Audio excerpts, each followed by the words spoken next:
So welcome po sa ating Bible Seminar dito po sa Santa Rosa Church. So mula po ngayong araw, hanggang Friday, mag-aaral po natin yung salita ng Diyos. Pero hindi natin ito magagawa ng mag-isa. Ibigin natin yung tulong ng Diyos. Samahan po ko na yung bukod manalangin. Banal at makapaginang ng Diyos na makapangyarihan sa lahat. Nagpapasalamat po kami sa pagbibigay sa amin ng pagkakataon upang pag-aralan ng salita. Narito po kami umaharap sa iyong banal na salita, ang pag-aaral ito para po sa mahalagang layunin kung bakit kami ay binibigyan pa rin ng pagkakataon ngayong araw. Ngayon namin yung bigyan po kami ng tulong sa tulong po ng Espiritu Santo upang tulungan kami na pag-aaral ng salita, alamin ang iyong kalooban at maunawaan kung ano po yung napakahalagang mensahe na nais niyo pong ibahagi para sa lahat ng tao. Hindi po namin ito magagawa ng mag-isa, kaya umaasa lang po kami sa iyong makapangyarihang kamay. Bilang tagapangalan po ng iyong salita, patuloy po kong hihingi ng tulong sa pamamagitan po ng Espiritu Santo upang pagkalooban ako ng karunungan, kaalaman, upang maipahayag lamang po ang iyong salita at hindi po yung aking sarili kalooban lamang. Wala sa pasimulagan sa pagtatapos, sarili lamang po kami aasa at magtitiwala. Lahat po na ito ay dinadalangin po namin sa mga pangyarihang pangalan ng Panginoong Jesucristo. Amen. So gaya po na nababasa po ninyo dito sa screen, meron po tayong mga slides at mga ipapakita ng mga Bible verses. Ipapakita ko po dito sa screen para mas mabilis tayo na makapagbasa, mas mabilis natin makita ano ba yung nilalagay ng Biblia. Siguro, parang yan sa inyo, first time, yung iba ay matagal na, walang problema. Lahat ng tao, nais ng Diyos na saliksikin yung kanyang salita. Gaya ng babasahin po natin sa talata po na ito para masimulan yung ating Bible seminar. Pwede po makibasa sa John chapter 5 verse 39, 3-1. Sinasaliksik ninyo ang mga kasulatan sapagkat ang iniisip ninyo na sa mga iyon ay meron kayong buhay na walang hanggan at iyon ang nakatotoo tungkol sa akin. So base po sa talata po na ito, sabi ng Diyos, inuutos niya para sa lahat ng tao na saliksikin ninyo ang mga kasulatan. So ano po yung kasulatan na yun? Ito po Biblia. Yan ang tawag natin sa activity natin na gagawin ngayon ay Bible Seminar. Wala po tayo mga pag-aaralan na kung ano mang salita, ano mang karunungan ng tao, maliban na sa kapangyarihan ng Diyos dito po sa Biblia. Ngayon, sabi dito, saliksikin. Ibig sabihin, mas malalim na pag-aaral, mas malalim na pagkuha or pagkilala ng mga impormasyon na nakalagay sa Biblia. Marami na sa inyo siguro iisipin na kung panahon na ako nag-aral, marami na akong alam na informasyon, marami na akong nakuha mga mahalagang bagay para sa akin. Pero mabuti po yun para lang dito sa sanlibutan. Pero ang aalamin po natin at pag-aaralan po natin ay kasulatan na galing mismo sa Diyos na lumikha ng lahat ng bagay dito sa mundo. Marami na sa inyo, wala pang pagkakataon o hindi nagkaroon ng pagkakataon na mag-aral o saliksikin yung Biblia. Bakit? Kadalasan naman po yung nagiging dahilan. Bakit? Hindi nagkakaroon ng pagkakataon yung mga tao na saliksikin yung Biblia. Ito naman po ay utos. Ito naman po ay sinasabi ng Diyos para sa lahat ng tao. Bata, matanda, at kahit na mahirap mayaman, lahat, walang exempted. Sabi dito, saliksikin ninyo ang kasulatan. Yun nga, bakit nawawala ng pagkakataon yung mga tao na pag-aralan yung salita ng Diyos? Unang bagay, dahil po merong mas mahalagang bagay na sa palagay nila ay mas dapat unahin. Tama po ba? Halimbawa, yung buhay natin. Dito sa mundo, yes, mahalaga yung buhay natin. Kailangan natin kumita, kailangan natin magtrabaho, kailangan natin itaguyod yung ating pamilya. Pero kadalasan, minsan, hindi naman laging successful. Hindi naman laging okay yung nagiging sitwasyon ng bawat isa dun sa sitwasyon na yun. Yung iba naman, dahil sa kung ano mang dahilan, wala yung pagkakataon nila para saliksikin yung Biblia. Pero ipinapakiusap ko sa inyo na sana, ngayong week lang man na ito, magawa po natin pag-aralan, saliksikin yung Biblia. Dahil ito po yung nais ng Diyos para po sa inyo. Ngayon, bakit natin kailangan pag-aralan yung Biblia? Nakalagay rin po dito sa may mga kulay ilaw. Sabi dito, sapagkat iniisip ninyo na sa mga iyon ay meron kayong buhay na walang hanggan. Ito po yung kadalasan na hindi masyadong pinapansin ng mga tao patungkol sa pag-aaral ng Biblia. Akala nila, kapag pag-aaral ng Biblia, dadami yung kaalaman. Akala nila, kapag nag-aaral ng Biblia, magiging mabuting tao dito sa mundong ito. Akala ng iba, kapag sinasaliksik nila o nagiging biyasa sila sa pag-aaral ng Biblia, mas magaling sila kaysa sa iba. Kadalasan ganito po yung iniisip ng ibang tao. Puro na lang mga bagay para sa pisikal, intelektual, at para lang sa mga bagay dito sa mundo. Pero, ano po yung sinabi ng Diyos na layunin kung bakit kailangan pag-aralan yung kasulatan o yung Biblia para sa buhay na walang hanggan? Naiintindihan po.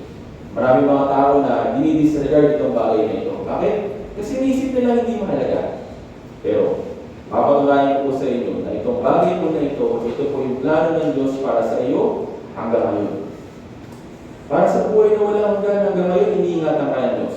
Para sa buhay na walang hanggan, pinoprovide ng Diyos lahat para sa iyo, para sa buhay na walang hanggan, para makuha mo. Naiintindihan po. Pwede naman tayong kahapon, hindi na umabot ngayon, tama ko ba? Pero bakit hanggang ngayon, buhay ka pa? Ito po yung layunin. Para pag-aralan, saliksigin, yung tungkol sa buhay na walang hanggan, dito po sa Biblia. Naiintindihan po. Ayaw sa inyo, siguro pinilit, kinulit, at talagang sinuyo ng mga nag-i-invite po sa inyo na makinig ng Bible seminar. Yes, hindi lang po yung mga brothers and sisters, hindi lang po ako, hindi lang po yung mga nag-invite sa inyo, yung nagnanais na makarating ka sa araw dito. Lalo na po yung Diyos, binibigyan ka ng pagkakataon para sa ligsigin yung kanyang salita para malaman mo yung buhay na walang hanggan. Naiintindihan po. Yung iba naman tao iniisip, yung Bible seminar ba ay isang Bible seminar o isang seminar para turuan kami na kumita ng pera sa pamamagitan ng Biblia? Pasensya na po, hindi po tungkol sa pera yung pag-aaral po natin. Gaya po ng sinabi ng mga apostol, noong unang panahon, ipinapangaral din nila yung salita ng Diyos. Pero sabi dito, mga Gawa, chapter 3, verse 6, babasahin ko para sa inyo. Ngunit sinabi ni Pedro, wala akong bilang at ginto, ngunit ang nasa akin ay siya kong ibinibigay sa iyo. Pero mahalagang bagay na nais ibigay ni Pedro sa mga tao. Yes, mahalaga yung bilang, mahalaga yung ginto, mahalaga yung pera, mahalaga yung kayamanan. Pero higit doon, meron isang mahalagang bagay na nais ibigay si Pedro o i-share si Pedro para sa mga tao. Ito po yung buhay na walang hanggan. Naiintindihan po. Kasi nga ito yung utos ng Diyos para sa lahat ng tao, at ito po yung utos sa amin bilang mga brothers and sisters, at bilang sa amin bilang isang evangelist. Nais ko pong tulungan kayo para sa bagay nito. Pero yun nga, parang maisip po ninyo, wala pumasok sa isip nyo, tungkol sa Bible seminar, magkakapera ba ako? Pasensya na po, wala po kami ko provide na pera. Pagkain meron. Pero pera, wala po kami bibigay sa inyo. Pero, yung isang bagay na nais namin ibigay sa inyo. Ito po yung buhay na wala hanggan. Naiintindihan po. Kaya, sabi ng Diyos, dito sa Marcos chapter 16, verse 15, at sinabi niya sa kanila, kumayo kayo sa buong sanlibutan at inyong ipangaral ang Ebanghelyo sa lahat ng nilikha. Dito po, sa lahat ng nilikha, kasali po kayo o hindi? Yes, lahat tayo ay created by God. Kaya nga, ano sabi niya? Sa mga nag-aaral ng Biblia, sa mga apostol noong unang panahon, kumayo kayo sa buong sanlibutan. Hindi man natin maabot yung buong sanlibutan, nandito naman tayo sa Santa Rosa, Laguna. Tama po ba? Dito kayo nakatira, dito kayo na papatuloy ng buhay ninyo. Kaya nga, inaabot kayo ng Diyos dito po sa lugar po na ito. Dahil po. Hindi po nagkataon na nagkaroon po ng church dito po sa building na ito, kaya dito sa lugar po ng Santa Rosa. Dahil nais ng Diyos na ipangaral yung magandang balita sa lahat ng mga tao sa paligid ng church po na ito. Kaya kayo nandito. Naiintindihan po. Kaya sabi ng Diyos, ipangaral ang Ebanghelyo sa lahat ng nilikha. Nais ng Diyos na malaman mo kung ano yung regalo niya para sa iyo. Ito po yung Ebanghelyo o good news. Sino po yung mayroong gusto ng good news? Sino po gustong makaalam o magkaroon na isang bagay na maganda para sa kanya? Dati, di ba, pag napapanood natin yung mga nasa balita, kapag napapakinggan natin yung mga balita, kapag bad news, masama sa pakiramdam. Tama ko ba? Kasi nga, hindi maganda. Tragedya, aksidente, ganyan, di ba? Pero kapag good news, ano po yung pakiramdam? Parang hindi naman masaya. Siyempre good, di ba? Ibig sabihin mabuti.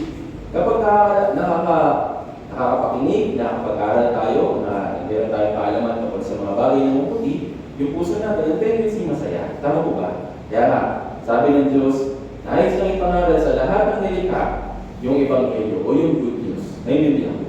Kaya nga sabi niya sa lahat ng tao, lumapit kayo sa akin. Sabi sa Mateo chapter 11, verse 28 hanggang 29, pakibasa. 3, 2, 1. Lumapit kayo sa akin, kayo lahat na nagtutupay-pay at mga nagbibigatan, at kayo ibibigyan ko ng makalimutan.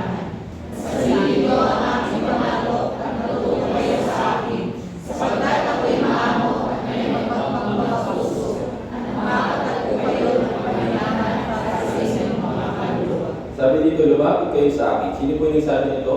Yung Diyos. Si Jesus. Sa pamamagitan ng mga brothers and sisters, ay tinulungan sila na puntahan ka, tinulungan sila na ayarin ka, tinulungan sila na imbitahan ka para sa Bible seminar na ito. Pero higit sa lahat, sino po yung nagnanais na makarating ka sa araw na ito? Yung Diyos. Tinatawag ka niya. Lumapit ka sa akin. Ngayon, specifically, meron siyang specific na tao na tinatawag. Sino po sila? Kayong lahat na nanunupay-pay at lubhang nabibigatan. Ngayon, tanong ko po sa inyo. Sa buhay po ninyo, kung i-evaluate nyo ngayong araw, ano po yung meron? Meron bang panlulupay-pay at lubhang kabigatan sa buhay po ninyo? Meron na wala? Maraming tao na minsan naiinis kapag Monday. Bakit? Sisimula na naman yung stress ko. Monday, i-stress na naman ako sa opisina. Tapos, yung mga bata, i-stress na naman ako pag pumasok sila. Lahat ng mga bagay, kasi wala pala ng linggo, puro stressful na. Tama po ba? Ayun, natural para sa atin yung panlupay at lubhang kabigatan. Tama po ba? Walang sinumang tao na pwedeng sabihin na siya ay payapa, siya ay mabuti yung palagay. Kahit na mayayaman, di ba? Kahit na mayayaman, maraming stress. Bakit? Mas marami silang kailangan i-manage. Tama po ba? Marami silang panlupay-pay, marami silang kabigatan. Naintindihan po.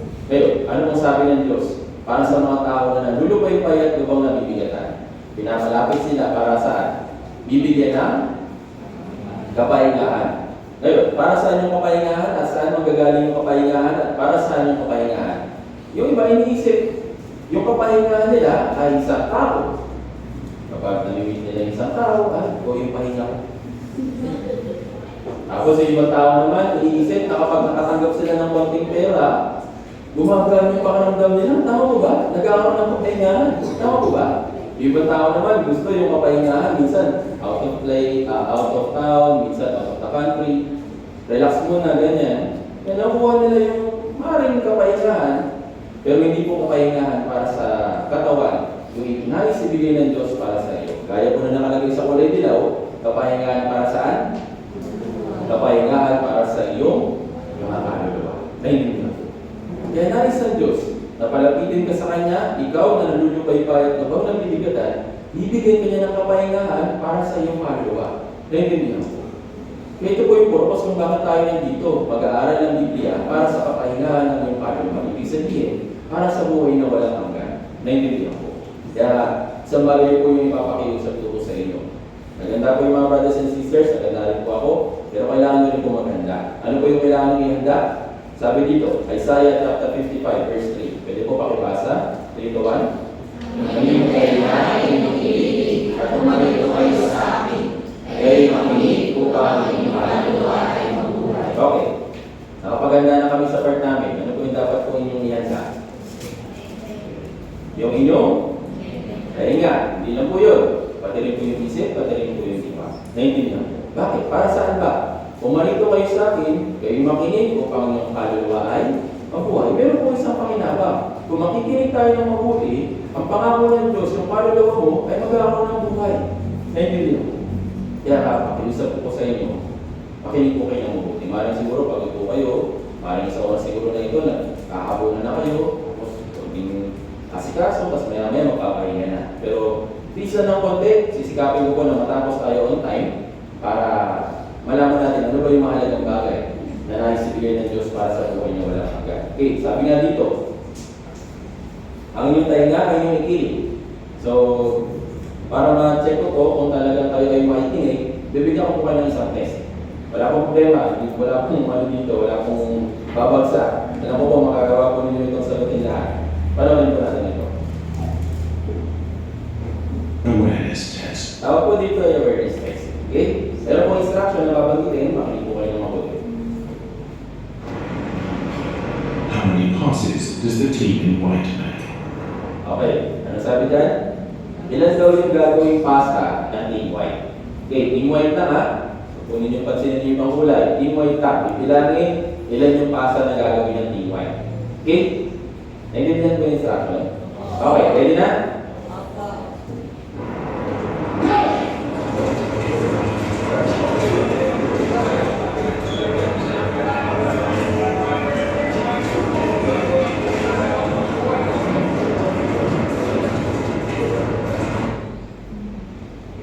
Ilan? Sino ko nagsasabi ng 12? Nagsasabi ng 30? 30. Paano po yung iba? Ilan? 14? Meron ba hindi sa 14? Hindi, wala na problema. Kung meron talaga kung nabilang po ninyo na 14, wala po problema. Okay, meron ba? Wala. Okay. Ano kaya yung sagot? Yan natin sagot. The answer is 13.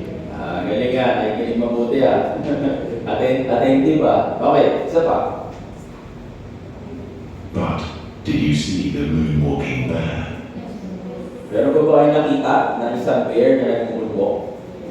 Sino po nakakita? Pakitaas ko yung kamay. Okay. Paano po yung iba? Check natin. Paano ba wala eh? Check natin kung meron.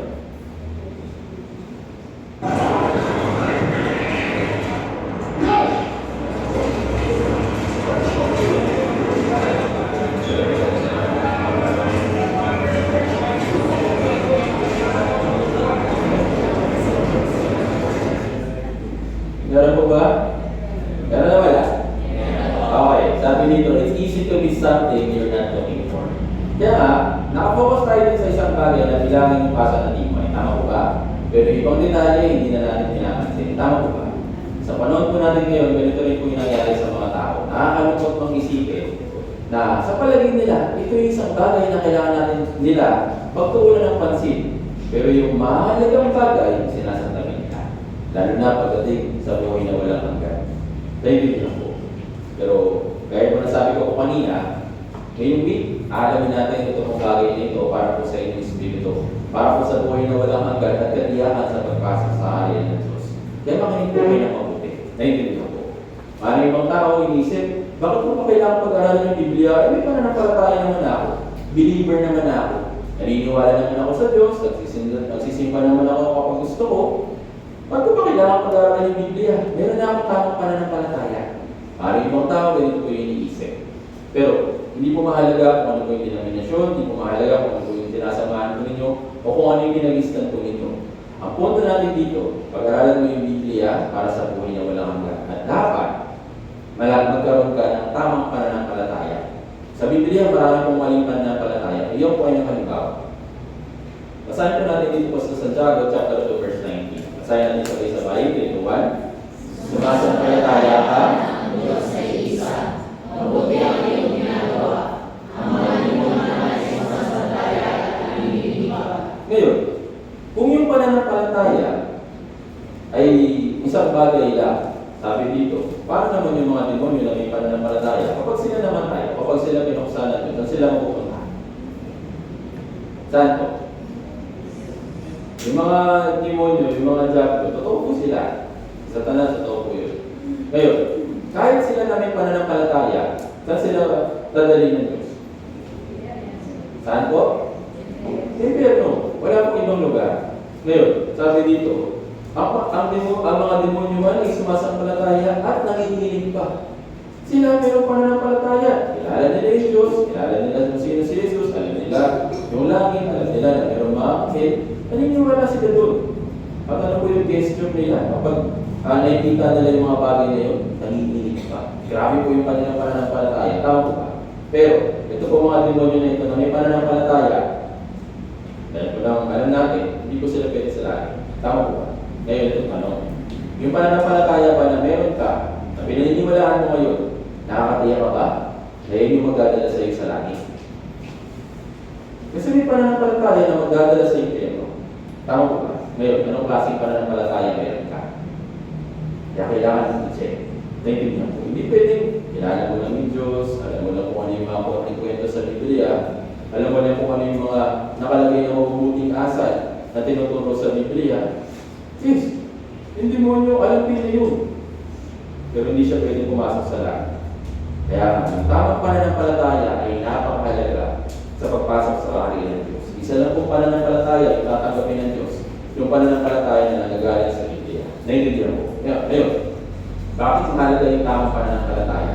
Kaya po nasabi ko po sa inyo kanina, yung pananampalataya, dito po sa Biblia, mayroong iba-iba. Lalo na sa paligid po natin, maraming ibang mga denominasyon, maraming mga iba't ibang mga sekta, na meron kanya-kanyang paniniwala o kanya-kanyang pananampalataya. Hindi ko sinasabing mali sila, pero meron silang paniniwala. Pero kailangan natin alamin, ano ba yung tama? Naiintindihan ko. Kailangan natin alamin sa pamamagitan ng Biblia kung ano yung tama. Naiintindihan ko. Kaya nga, nais ng Diyos na dalhin ka sa araw na ito, dito sa lugar na ito, para i-check. Ano bang klaseng pananampalataya meron ako? Naniniwala ako sa Diyos. Pero talaga ba na meron akong kasiguraduhan sa pagpasok sa langit? Yun po yung mahalaga. Naiintindihan ko. Kaya hindi po anumang sekta, hindi po kung anumang denominasyon yung pag-aaralan po natin. Pag-aaralan po natin, yun nakalagay sa Biblia para sa buhay na walang hanggan. Naiintindihan ko. Kasi yung tamang pananampalataya, nagbibigay lang po yun ng isang bunga. Unang Pedro chapter 1 verse 9, sabi po dito, na inyong tinatanggap ang bunga ng inyong pananampalataya, ang kaligtasan ng inyong mga kaluluwa. Yun, may pananampalataya ka, pero ligtas na ba yung kaluluwa mo? Ano yung tao? Yes, may pananampalataya ako. Iboto ako. Masigasig ako sa akong leader, sa aming denominasyon. Pero, yung pananampalataya mo ba, may kaligtasan para sa iyong kaluluwa? Kung wala pa, mabuti na lang nandito ka. Ito po yung pag-aaral natin. Yung tamang pananampalataya na mapabibigay sa iyo ng kaligtasan para sa iyong kaluluwa. Naintindihan ko. Ito po yung buhay na walang hanggan. Pareho lang. Kaligtasan ng kaluluwa, buhay na walang hanggan, pagpasok sa langit, pareho lang. Naintindihan ko. Kaya kailangan po natin alamin yung bagay po na ito. At yung Diyos, nagbigay siya ng kanyang instruction para sa atin na saliksikin yung kanyang salita para sa buhay na walang hanggan. Kaya para tayo magkaroon ng tamang pananampalataya, kailangan makinig. At sabi dito, Roma chapter 10 verse 17, kaya ang pananampalataya ay nagagaling sa pakikinig at ang pakikinig ay sa pamamagitan ng salita ni Kristo. Kaya may po yung mahalaga. Yung pananampalataya na tama, nagagaling po sa Biblia.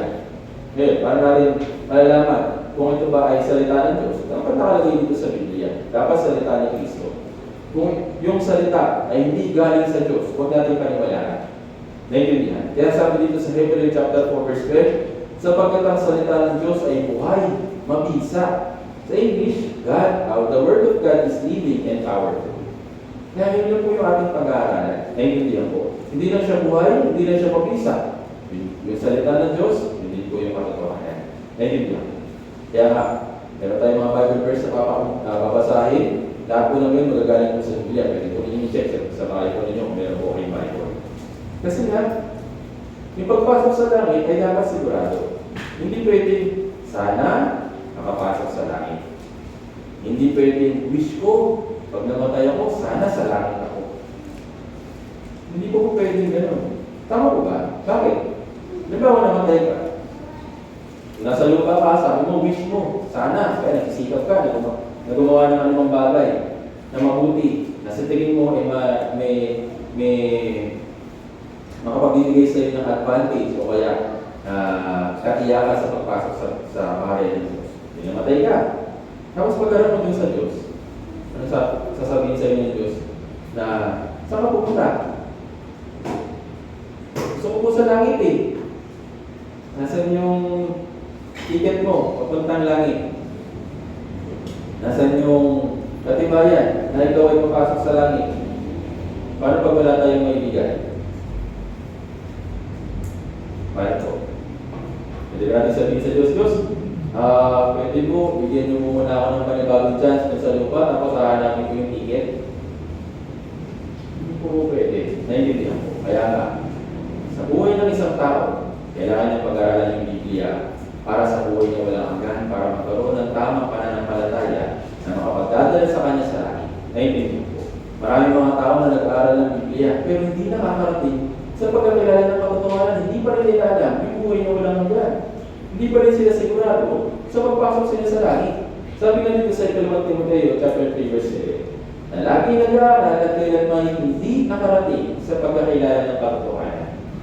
Huwag po tayo maging kagaya ng mga tao na ito. Na lagi nag-aaral, pero hindi alam yung pagpasok, o hindi tiyak, hindi sigurado sa pagpasok sa buhay na walang hanggan, pagpasok sa kaharian ng Diyos, dun sa langit. Naintindihan po. Yung mga tao sa panahon natin ngayon, marami mga ginagawa na sa palagay nila, yun daw yung paraan para sa pagpasok sa langit. Bigyan ko kayo ng halimbawa. Mateo chapter 7, verse 21 hanggang 23. Hindi lahat na nagsasabi sa aking Panginoon ay papasok sa kaharian ng langit, kundi ang gumaganap ng kalooban ng aking Ama na nasa langit. Sino po yung mga tao na tumatawag sa Panginoon? Sino po sila? Naniniwala o hindi naniniwala sa Diyos? Naniniwala sa Diyos, tama ko ba? Believer sila, Panginoon ko, tumatawag sila. Pero ibig sabihin ba na tumatawag ka sa Diyos, eh pwede ka na pumasok sa langit? Pero sabi dito, hindi lahat. Yes, may mga tumatawag na Panginoon dun sa langit, sila yung makakapasok dahil alam nila kung ano yung paraan sa pagpasok sa langit. Pero yung mga tao, tinatawag lang nila yung Diyos, tinatawag lang nila yung Panginoon, pero hindi nila alam kung ano yung paraan sa pagpasok sa langit. Maraming mga tao na nagsisikap gawin yung mga bagay na sa tingin nila ay paraan ng pagpasok sa langit. Pero ano sabi ng Diyos?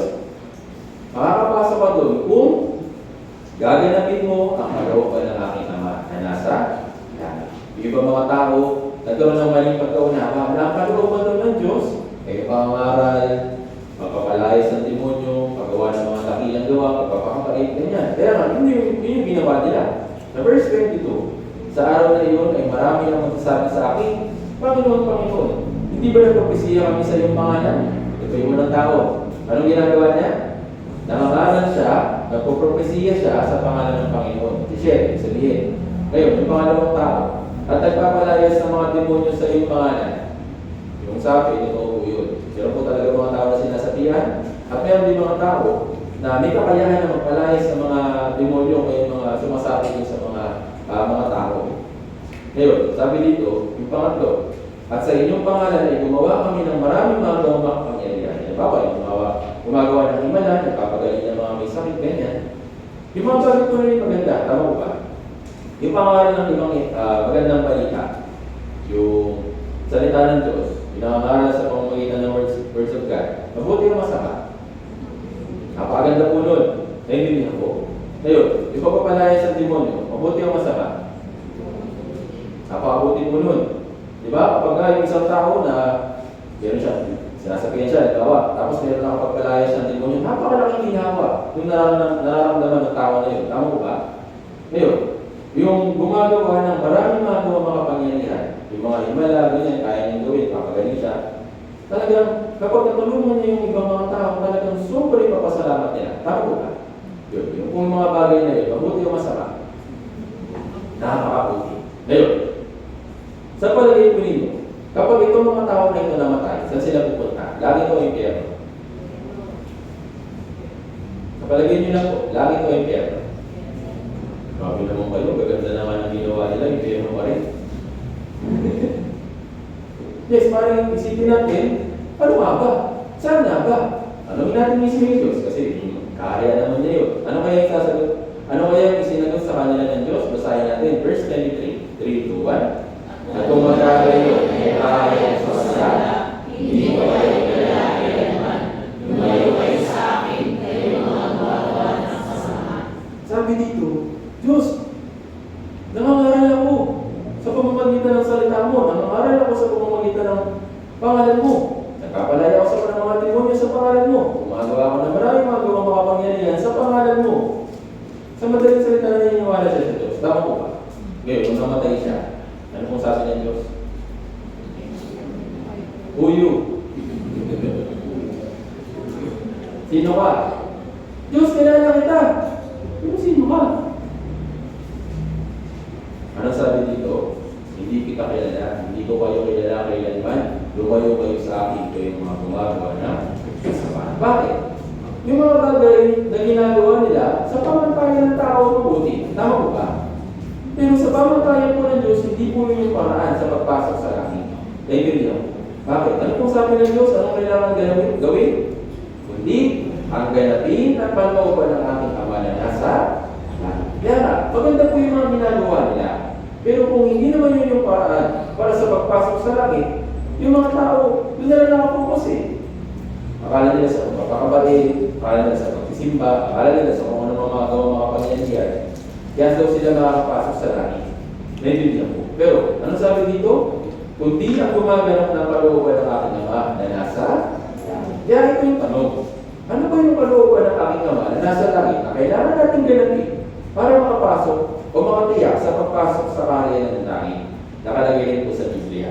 John chapter 6 verse 14. Basahin po natin sabay-sabay. 3 to 1. Sapagkat ito ang kalooban ng aking Ama na makakita sa Kanya, sumasampalataya ay magkaroon ng buhay ng walang hanggan at muli ko siyang bubuhayin sa huli. Ayun, ano po yung kalooban ng Ama? Maaral ng salita ng Diyos, pagpalayan sa demonyo, gumawa ng maraming mga gawang makapangyarihan. Yung ba yung nakalagay? Hindi po. Ano po nakalagay? Ang sa Kanya'y sumampalataya ay magkaroon ng buhay na walang hanggan. Kaya ito po yung purpose kung bakit tayo mag-aaral ng Biblia para ganapin yung kalooban ng Ama doon sa langit para magkaroon ka ng katiyakan sa buhay na walang hanggan. Naintindihan po. Kaya nga, wala tayong ibang pag-aaralan kung tungkol sa buhay na walang hanggan. Wala tayong pag-aaralan na kung anong impormasyon nandito sa Biblia na higit na walang kinalaman sa buhay na walang hanggan. Palagi po ninyong tandaan na ang purpose kung bakit ako makikinig ng Bible Seminar ay para matiyak po yung buhay na walang hanggan. Matiyak po yung magpasok ko sa langit. Naintindihan po. Napakaganda ng chance po nito para sa po sa inyo. Dahil hindi natin alam, napaka-isa sa inyo, hindi na umabot bukas. Baka yung iba, baka hanggang bukas na lang o kaya hanggang Friday na lang. Pero pinapanalangin ko po sa Diyos at sana na magkaroon po kayo ng chance para sa bagay po na ito. Kasi nga, bibihira yung mga tao na nagnanais na magkaroon ng buhay na walang hanggan. Kasi nga, sana silang busy, sana silang abala sa iba't ibang mga bagay. Kaya yung buhay na walang hanggan ay napakahalaga para sa iyo. Naintindihan ko. Ito po yung layunin kung bakit natin pag-aaralan yung Biblia para sa buhay na walang hanggan. Ngayon, paano tayo magkaroon ng buhay na walang hanggan? Kung ito naman pala yung plano ng Diyos para sa akin. Nakalagay din po yung instruction ng Diyos. Para magkaroon ng buhay na walang hanggan, kailangan makilala natin yung nag-iisang Diyos sa tunay at sa Jesucristo na kanyang sinugo. Sabi po sa John chapter 17 verse 2. Sabi po dito, at ito ang buhay na walang hanggan, na ikaw ay makilala nila na nag-iisang Diyos sa tunay at sa Jesucristo na iyong. Sabi dito, makilala daw yung nag-iisang Diyos sa tunay at sa Jesucristo na kanyang sinugo. Ibig sabihin ba, nakilala mo yung Diyos at si Jesus, pwede ka na makapasok sa langit? Ano po ibig sabihin ng makilala? Ibig sabihin, magkaroon ng relasyon or tamang relasyon siya sa'yo at ikaw sa kanya. Naintindihan ko. Bigyan ko kayo ng halimbawa. Kilala po ninyo yung presidente ng Pilipinas? Ano po pangalan niya? Ano po yung iba? Nag-isang po kayo na magkala. Hindi po kilala yung pangalan ng presidente natin? Ferdinand? Lubang po pala yun. Ferdinand? Marcos? Junior? Okay. Patayin na yung tatay niya, senior. Okay. Dahil pala mo yung pangalan niya, pwede ka niyang papasukayin doon sa bahay niya. Ba? Saan ka pa doon, no? Saan siya nakatira? Malacanang. Dito ka sa Malacanang. Bongbong Marcos, kilala kita, papasukin mo ako. Pwede po ka? Hindi, kilala mo naman siya.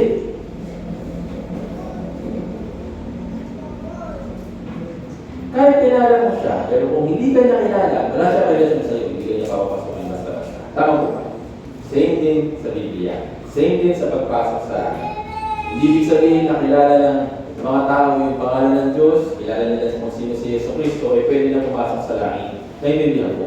Maraming mga tao, kahit na hindi man nanampalataya, kilala yung Diyos eh. Kahit yung mga terorista, kung sino man yung masasamang loob, kilala nila yung Diyos. Kilala nila si Jesus. Pero ibig sabihin ba nun, pwede na sila pumasok sa langit? Hindi po pwede. Kailangan, ibig sabihin na makilala, kailangan magkaroon ka ng relasyon, yung tamang relasyon, at alam mo kung ano yung ginawa niya para sa iyo. Sa pamamagitan nun, magkakaroon ka ng tunay na kaligtasan, magkakaroon ka ng buhay na walang hanggan. Ngayon, paano ba natin makikilala yung Diyos, yung nag-iisang Diyos na sa tunay at si Yesu Cristo na kanyang sinugo. Sa pamamagitan po ng Biblia. Pagamat hindi natin siya nakikita, pero sa pamamagitan ng Biblia, makikilala natin siya. Naintindihan po. Ayun, sa mga tanong, sino po yung national hero na Pilipinas? Si Rizal. Paano niyo po nalaman? Na-meet niyo po ba siya? Paano niyo nalaman? Kwento-kwento lang. Paano ba natin nalaman? Sa pamamagitan ng kanyang autobiography, sa pamamagitan ng mga history books. Tama po ba? So sa pamamagitan ng makikilala natin ng isang tao na kahit kailanman hindi ba natin nakilala o na-meet, ay kilala mo siya sa pamamagitan ng informasyon tungkol sa kanya. Tama po ba? Same din po sa Biblia. Pagkaman hindi natin nakikita yung Diyos, ipapakilala niya yung kanyang sarili para sa atin, para sa buhay na walang hanggan. Naintindihan po.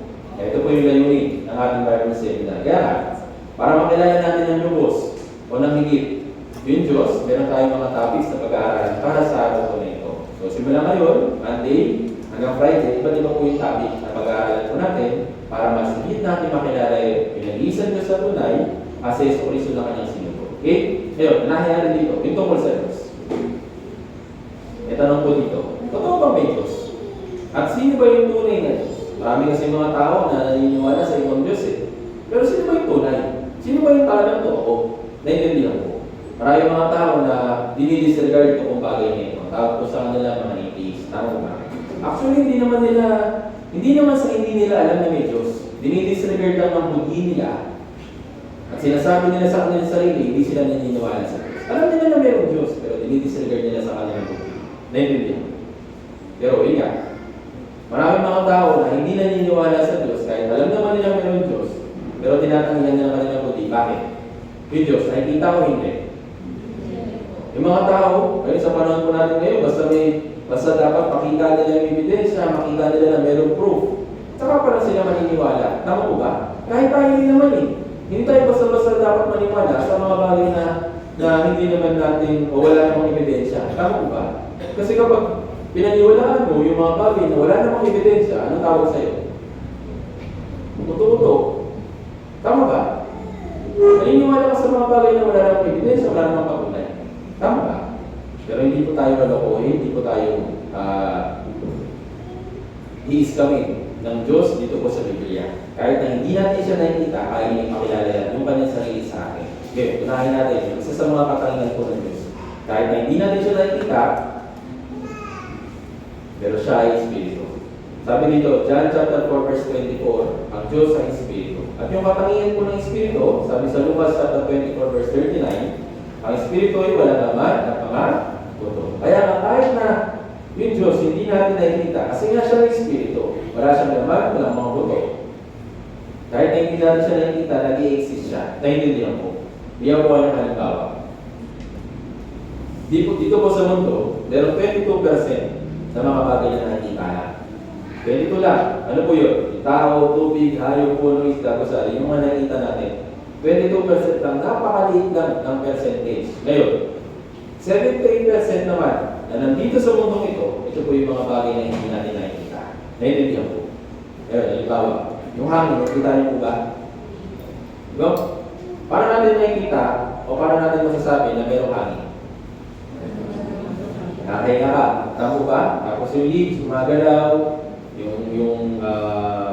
kapag masyadong malakas yung hangin, yung mga daw, nagliliparan. Tama ba?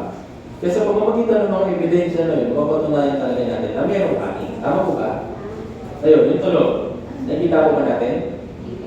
Pero paano natin nalalaman na mayroong tulog? Nalilinig natin. Tama po ba? Magamit tayo ng mga equipment, magamit tayo ng mga tools para marinig yung sound waves. Tama po ba?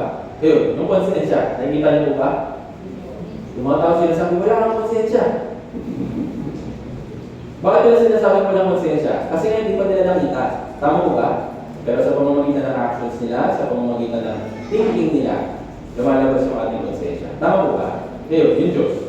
Nakikita o hindi? Hindi. Pero ibig sabihin ba na wala siya? Nakikita po.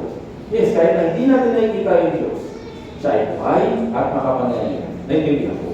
Ngayon, isa pang katangian po ng Diyos. Unang Timoteo, chapter 6, verse 16. Basahin po natin ang sabay-sabay, 3 to 1. Siya lamang ang walang kamatayan at naninirahan sa liwanag at di malapitan, na hindi nakita ng sino man tao o manihiara. Sabi dito sa una, yung Diyos daw, siya lamang yung walang kamatayan. Ibig sabihin, may buhay na walang hanggan siya. Eternal life or hindi, wala siyang kamatayan. Naiintindihan mo. Kaya nga, kung gusto mo siya makasama, kung gusto mo siya makita, dapat ikaw din ay walang kamatayan. Ibig sabihin, may buhay na walang hanggan. Naiintindihan mo. Next, sabi dyan, siya ay naninirahan sa liwanag na di malapitan. Kumakatuan po yung Diyos sa liwanag. Ibig sabihin ng liwanag, banal, perfect. 100% na perfect. At walang anumang kasalanan niya pwedeng lumapit sa Kanya. Yung kasalanan, kumakatuan po siya sa dilig. Naiintindihan po. Ngayon, kung yung Diyos ay liwanag at merong lumapit na kahit na maliit na dilig, ano mangyayari din sa dilig? Maglalaho. Tama po ba? Yung Diyos na liwanag, perfecto, banal, kahit na sobrang laki pa ng kadiliman na yan, kapag pumasok yung Diyos doon, nawawala yung kadiliman. Naiintindihan po. Kasi na siya ay pure na liwanag. Naiintindihan po. Pero, yung dilim, kumakatawan din po sa kasalanan. Kumakatawan siya sa kasamaan. Ngayon, tayo po, may kasalanan na wala. Nakagawa ba tayo ng kasalanan o hindi? Nakagawa. Ngayon, tayo na dilim. Pwede ba tayo lumapit sa Diyos na liwanag? Hindi rin po pwede. Kasi nga maglalakad tayo. Naiintindihan po. Pero para makalapit ka sa Kanya, dapat ikaw rin ay mangiiwanan. Naiintindihan po. Ngayon, next. Siya ay hindi nakita ng sino mang tao o makikitaan man. Yung mga tao sa panahon po natin ngayon, di ba? Minsan nagsasabi sila na nakita daw nila yung Diyos. Nangingin daw sila, napakita daw yung Diyos sa kanila. Actually, wala pong tao na mabubuhay kapag nagpakita yung Diyos sa Kanya. Sigurado kapag yung Diyos nagpakita sa Kanya, kahit na sa panaginip pa yan, sigurado mamamatay siya. Naintindihan mo? Kasi ngayon yung katangian ng Diyos. Walang sino man yung pwede makakita sa Kanya kahit na yung mukha niya. Pero po sa Biblia, si Moises, nag-request siya, Diyos, baka pwede naman makita ko yung mukha mo. Pero sabi ng Diyos, hindi mo pwede. Walang sino mang tao yung pwede makakita sa mukha ko. Kapag nakita mo yung mukha ko, sigurado patay ka. Dahil kung mismo si Moises na ginamit ng Diyos, ito po sa Biblia, hindi pinahintulutan ng Diyos. Hindi po. Kasi nga yung Diyos ay banal, 100% siya na liwanag. Walang sino man yung pwede makakita sa Kanya. At kahit na yung ating mga mata, lumalabo, humihina, tapos, eventually, maaring mahulan. Tama ba? Yung ating imperfect na mata, kailanman hindi makikita yung perfect God. Naiintindihan ko. May kailangan yung ating mata, kaya nga hindi natin physically makikita yung Diyos. Naiintindihan ko. Para ganito. Yung mga bagay na sobrang liit, paano natin makikita? Ginagamit natin yung telescope. Halimbawa, yung kamay po ninyo, di ba? Kung titignan lang natin sa ating mga mata, malinis, maputi, ganyan. Pero nakikita nyo ba yung mga germs? Hindi, di ba? Pero paano natin nakikita yung mga bacteria o mga germs sa kamay natin? Microscope. Yung mga bagay naman o yung mga object na sobrang layo, paano natin makikita? Telescope. Pero, paano natin makikita yung Diyos na hindi nakikita? Sa pamamagitan po ng Biblia. Naiintindihan po. Kaya, napakahalaga ng Biblia para sa atin, para makilala yung Diyos, para makarating sa buhay na walang hanggan. Sa Biblia, inakit din niya o nais din ipakilala ng Diyos yung kanyang sarili sa pamamagitan ng contents mismo ng Biblia. Makikita natin, di ba? Kapal. Sa pamamagitan po nito, kaya binasa natin kanina, lahat ng kasunod ay makapagpapatotoo tungkol sa Diyos at tungkol kay Jesus. Kaya sa pamamagitan ng creation, sa pamamagitan ng literal na mismong Biblia, yung kanyang salita, yung words of God, ipapakilala niya yung kanyang sarili para sa atin. Para saan? Para sa buhay na walang hanggan. Naiintindihan mo? Kaya nga, pinakaunang verse ng Biblia, gustong ipakilala ng Diyos yung kanyang sarili na siya yung creator God. Sabi nga dito, Genesis chapter 1 verse 1, nang pasimula, nilikha ng Diyos sa langit at ang lupa. Nais nang sabihin sa lahat ng tao na makakabasa ng Biblia, na ako yung lumikha sa lahat ng bagay. Naiintindihan ko. Yan nga, sabi sa John chapter 1 verse 3, lahat ng mga bagay ay ginawa sa pamamagitan niya. At kung wala siya, ay hindi nagawa ang sino mang bagay na ginawa. Kaya nga, para mapatunayan sa atin na yung Diyos ay nag-i-exist talaga, Sa pamamagitan ng mga bagay na nakikita natin, or sasabihin sa atin na meron talaga yung Diyos. Naiintindihan po. Kung wala yung Diyos, wala rin tayo lahat. Wala rin yung mga bagay dito sa mundo. Tama po ba? Pero nga tayo, nandito yung mga bagay na ito, nandito tayo, nag-i-exist yung Diyos. Kahit hindi natin siya nakikita. Naiintindihan po. At sa pamamagitan ng creation, nais ipakilala ng Diyos yung kanyang sarili ko. Gaano siya kadakila, gaano siya kalawalatian, gaano yung kalawalhati sa kanya, at gaano din siya kagaling na designer. Awit 19 verse 1. Pwede po pakibasa. Dito po sa verse po na ito. 3 to 1.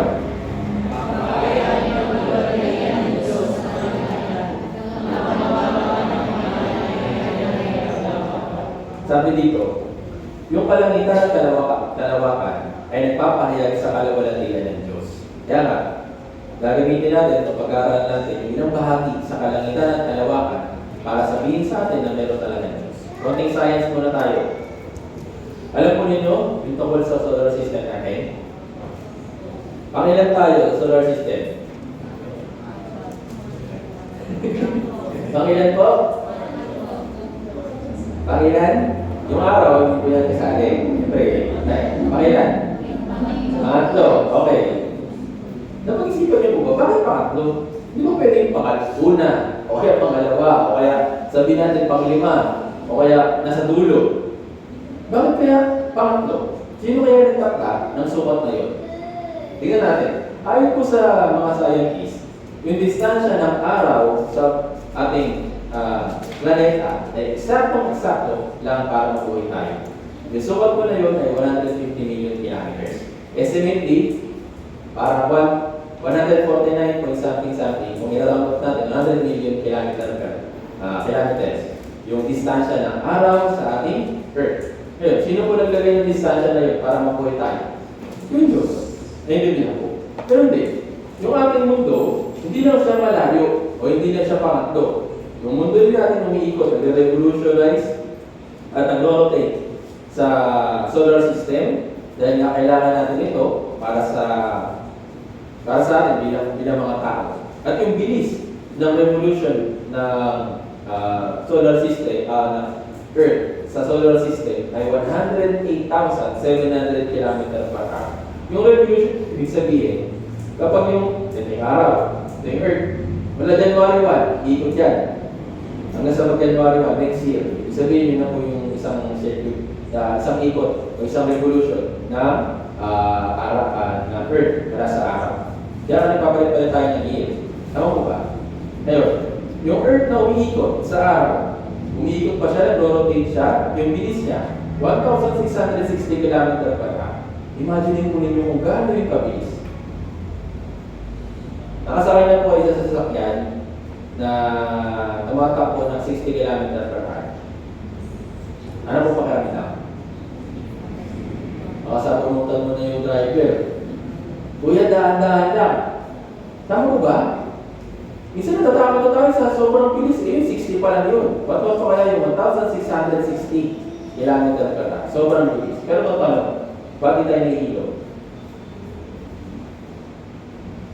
Kahit, kasi nga ito yung perfectong pagkakagawa ng Diyos. Naintindihan ko. Kahit na hindi natin lubos na maunawaan kung paano nilikha ito ng Diyos, pero nandiyan yan.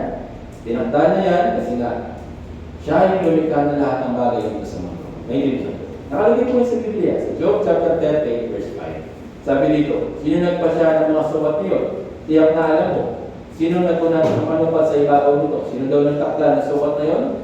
Tinatanong tayo, sino po? Ano, nagkakaroon lang yan? Hindi po. Meron po nagtakla ng sukat na yan. Sino po siya? Yung Diyos. Naintindihan ko. At yung mga scientists, meron po silang tinatawag na habitable zone. Kaya pa na sinasabi ko po kanina, kaya po tayo pangatlo kasi dyan sa lugar na yan, pwede lang manirahan yung mga tao. Pwede lang mabuhay yung tao. Sabi sa Isaiah 45 verse 18, pwede po pakibasa, 3-1. Sapagkat ganito ang sabi ng Panginoon, na lumikha ng langit, siya ay Diyos, na naganyo ng lupa, gumawa na yun, na kanyang itinata, so lumikha na sila. Ito ay kanyang inanuhan upang ilhan. Wala nang iba. Kaya sabi niya, siya ay Diyos, na naganyo ng lupa, gumawa na yun, na kanyang itinatag, hindi niya ito nilikha na sila. Ito ay kanyang inanyuan upang tirahan. Kaya nga, dyan sa pangatlong space or pangatlong posisyon na yan, dyan lang tayo pwede mabuhay. Naintindihan ko. Kung tayo ay masyadong lumapit, sunog tayo. Magiging barbecue. Pero kapag masyado naman tayo lumayo, mamamatay tayo, hindi tayo mabubuhay. Tama po ba? Kaya dyan sa pangatlong pwesto na yan, tinatawag na happy double soul, itinakda ng Diyos. Diyan tayo mabubuhay at diyan natin mahahanap yung buhay na walang hanggan. Naintindihan po. Yan. Ngayon, tingnan po natin. Ito po yung earth. Tama po ba?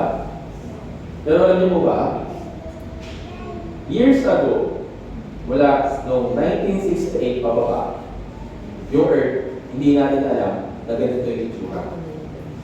Pero noong 1969, Apollo 11, nagpalipat po yung mga scientists, ang isang rocket ship, tapos nandun po yung mga scientists sa loob, tapos nakita nila na ganito pala yung earth. Pero nung unang panahon, hindi po alam ng mga tao na yung earth ay isang sphere, isang bilog. Pero libong taon na nakalagay sa Biblia, nilagay na ng Diyos kung anong shape ng ating earth. Sabi dito sa Isaiah 40 verse 22, siya ang nakaupo sa palampok ng lupa. Ibig sabihin, circular clear sa English. Naintindihan mo. Kaya ganoon din. Sa Job chapter 26 verse 7, ibinibitin ang daigdig sa kawalan. Nakalutang lang siya. Naintindihan ko. Pero yung ibang tao, may iba't ibang mga paniniwala ng unang panahon na tungkol sa ating earth or tungkol sa ating mundo. Halimbawa, yung mga Europeans, kahit hanggang po ngayon, meron po mga tao na tinatawag na flat earthers. Naniniwala sila na yung earth daw ay flat lang. Huwag daw pupunta sa masyadong malayo, mahuhulog ka. Yun po yung paniniwala ng mga sinaunang tao dun sa Europe. Tinuturo po nila sa mga estudyante o yung sa mga nasa university. Yung flat earthers na tinatawag. Pero alam natin na hindi ito totoo. Tama po ba? Kasi nga alam natin na sa panahon natin ngayon, yung earth ay bilog. Yung earth is sphere. Naintindihan po. Hindi lang po sila, hindi lang po yung mga European. Pati rin po sa Greek o sa Greece. Yung Greek mythology, may paniniwala sila na meron daw isang God or meron isang Diyos na ang pangalan ay Atlas na bumubuhat ng mundo. Pinapasya niya. Kapag daw nakamatay yung ilog ni Atlas, kaya nagkakalit doon. Pero meron ba na sa outer space natin, meron bang isang tao na hugis tao na nakapasad sa ating daigdig? Wala po. Nakabitin siya sa kawalan. Naintindihan po. Meron din sa Hindu belief, sa mga Indian. Sa paniniwala nila noong una, yung earth daw natin ay nakapatong sa cobra, tapos yung cobra nakapatong sa pagong, tapos yung pagong nakapatong sa mga elepante, tapos andun yung earth natin. Yan po yung paniniwala po nila. Pero nakalagay na po sa Biblia na yung earth ay malandok, yung earth ay circle. Naintindihan po. Kaya sa pamamagitan ng Biblia, ay kilala natin yung mga bagay na ginawa ng Diyos para patunayan sa atin na meron talagang lumikha. Ngayon, kung hahatiin natin yung mundo, ito po yung makikita natin. Ito po yung cross-section of the earth. Nandito po yung structure ng earth. Pag-aralan po natin ito sa science. Pero alam niyo po ba kung sino nagtakda ng bagay na yan bago pa ma-discover? Noong 1936, meron po mga scientists na nagsaliksik at natagpuan nila na meron daw palang inner core sa ating mundo. Meron palang apoy sa ilalim, sabi nila. Pero natagpuan lang po nila yung 1936. Pero libong taon na nakalagay sa Biblia. Ito po sa Job chapter 28 verse 5. Tungkol sa lupa, ang tinatay ay dito nagagaling. Ngunit walang tinutuklap ng apoy sa ilalim. Meron pong ilalim. Meron pong apoy sa ilalim. Sino po naglagay nun? Yung Diyos. Pero lately lang natin nalaman. Tama po ba? Kaya sa pamamagitan po ng mga bagay dito sa mundo, mapapatunayan natin na hindi yung nagkataon, hindi lang yung basta sumagpot. Meron pong Diyos na nag-design po nun para sa atin. Sa panghalimbawa, alam niyo po yung water cycle. Yung water cycle, di ba alam natin ay tubig na nasa ilalim, sa baba, kapag nainitan, nag-evaporate. Tapos kapag napuno na yung sa ulap, ilinisin, ibigat, ulan. Tama po ba? Tapos paulit-ulit na naman, water cycle. At natagpuan yung 16th century lang. Pero libong taon na nakalagay sa Biblia. Job chapter 36, verse 27 and 20. Pwede po pakipasa? 3 to 1. Sapagkat ang mga patang ng tubig ay kanyang pinakailangan, kanyang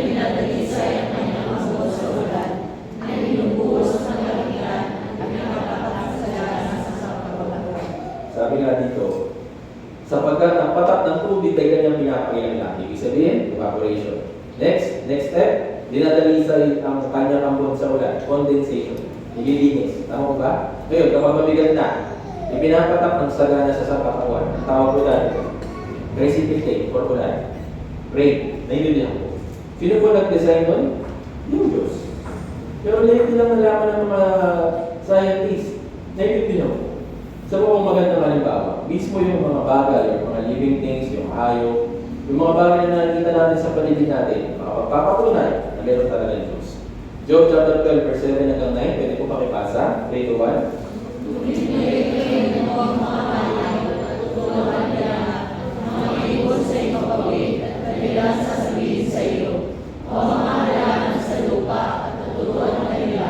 At ang mga isla sa dagat ay magpapahayag sa iyo.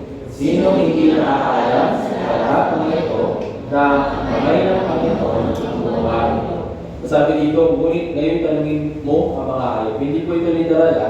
Mamaya, sabi ganyan sa Bible Seller, sabi tanungin daw yung mga hayop. Kung nakita kayo ng pusa, meron pang Diyos. Hindi po ganoon, okay? Sa pamamagitan po ng kanilang nature or sa pamamagitan ng kanilang kilos, makikita natin na meron talaga ng Diyos. Pero kung binanggit dyan, hayop, ibon, halaman, isda. Sabi dyan, sinong hindi nakakala na sa lahat ng mga ito, na ang kamay ng Panginoon ang gumawa ito. Bigyan ko kayo ng halimbawa. Meron po mga hayop dito na mayroong mga natataning katanikan at talagang ebidensya na talagang meron Diyos. Unahin natin dito sa bandang itaas. Tawag po dito yung himig octopus. Meron po siyang kakayahan na mangkopya ng kulay at ng action ng split of a second. Sobrang bilis, instant. Nagagawa niya magpalit ng kulay tapos gumaya ng galaw ng mga sea creatures na nasa paligid niya. Yun po isang mechanism na ibinigay sa kanya ng Diyos. Ganun din, dito po sa ibon po na ito, ni-slow mo na lang po kasi para makita po ninyo kung ano po yung ginagawa niya. Yan po yung tinatawag na woodpecker. Yung woodpecker, meron po siya kakayahan na butasin yung kahoy. Sa loob ng isang segundo, 20 times siyang makakatoktok. 20 times niyang uumpog yung kanyang tuka dun sa isang puno para makuha yung pagkain. Pero bakit hindi siya namamatay? Yung Diyos yung nagtakda niya para sa kanya. Ganun din, yung halaman. Ito, pinabilis ko na lang din. Pero di ba, kung makikita lang natin yung pagkuha ng mga bulaklak, napakaganda. Naiintindihan mo.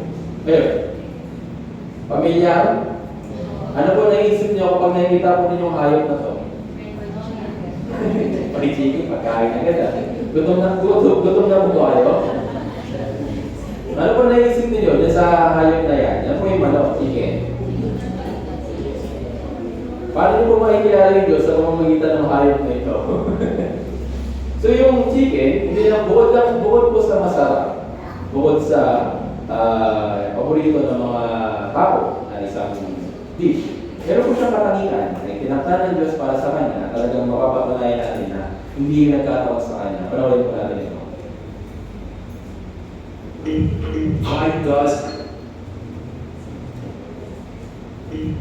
Hi guys, I'm Dave. I'm a cameraman. I've been doing it professionally for some time now. I'm always trying to find new and exciting ways of improving my craft. Welcome to my little man cave. This is where I create some new rigs, some new systems. Just try things out.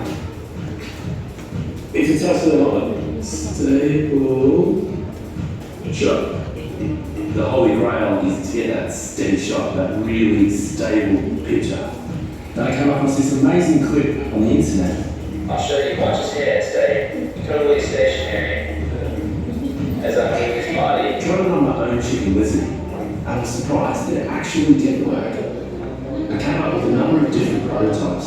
What I was looking for was something that was flexible, super lightweight, comfortable, and this one here sends full HD images directly to my laptop.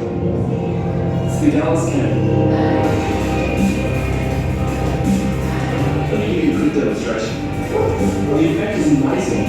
The jobs have been coming in like crazy. I don't ever leave it at home anymore.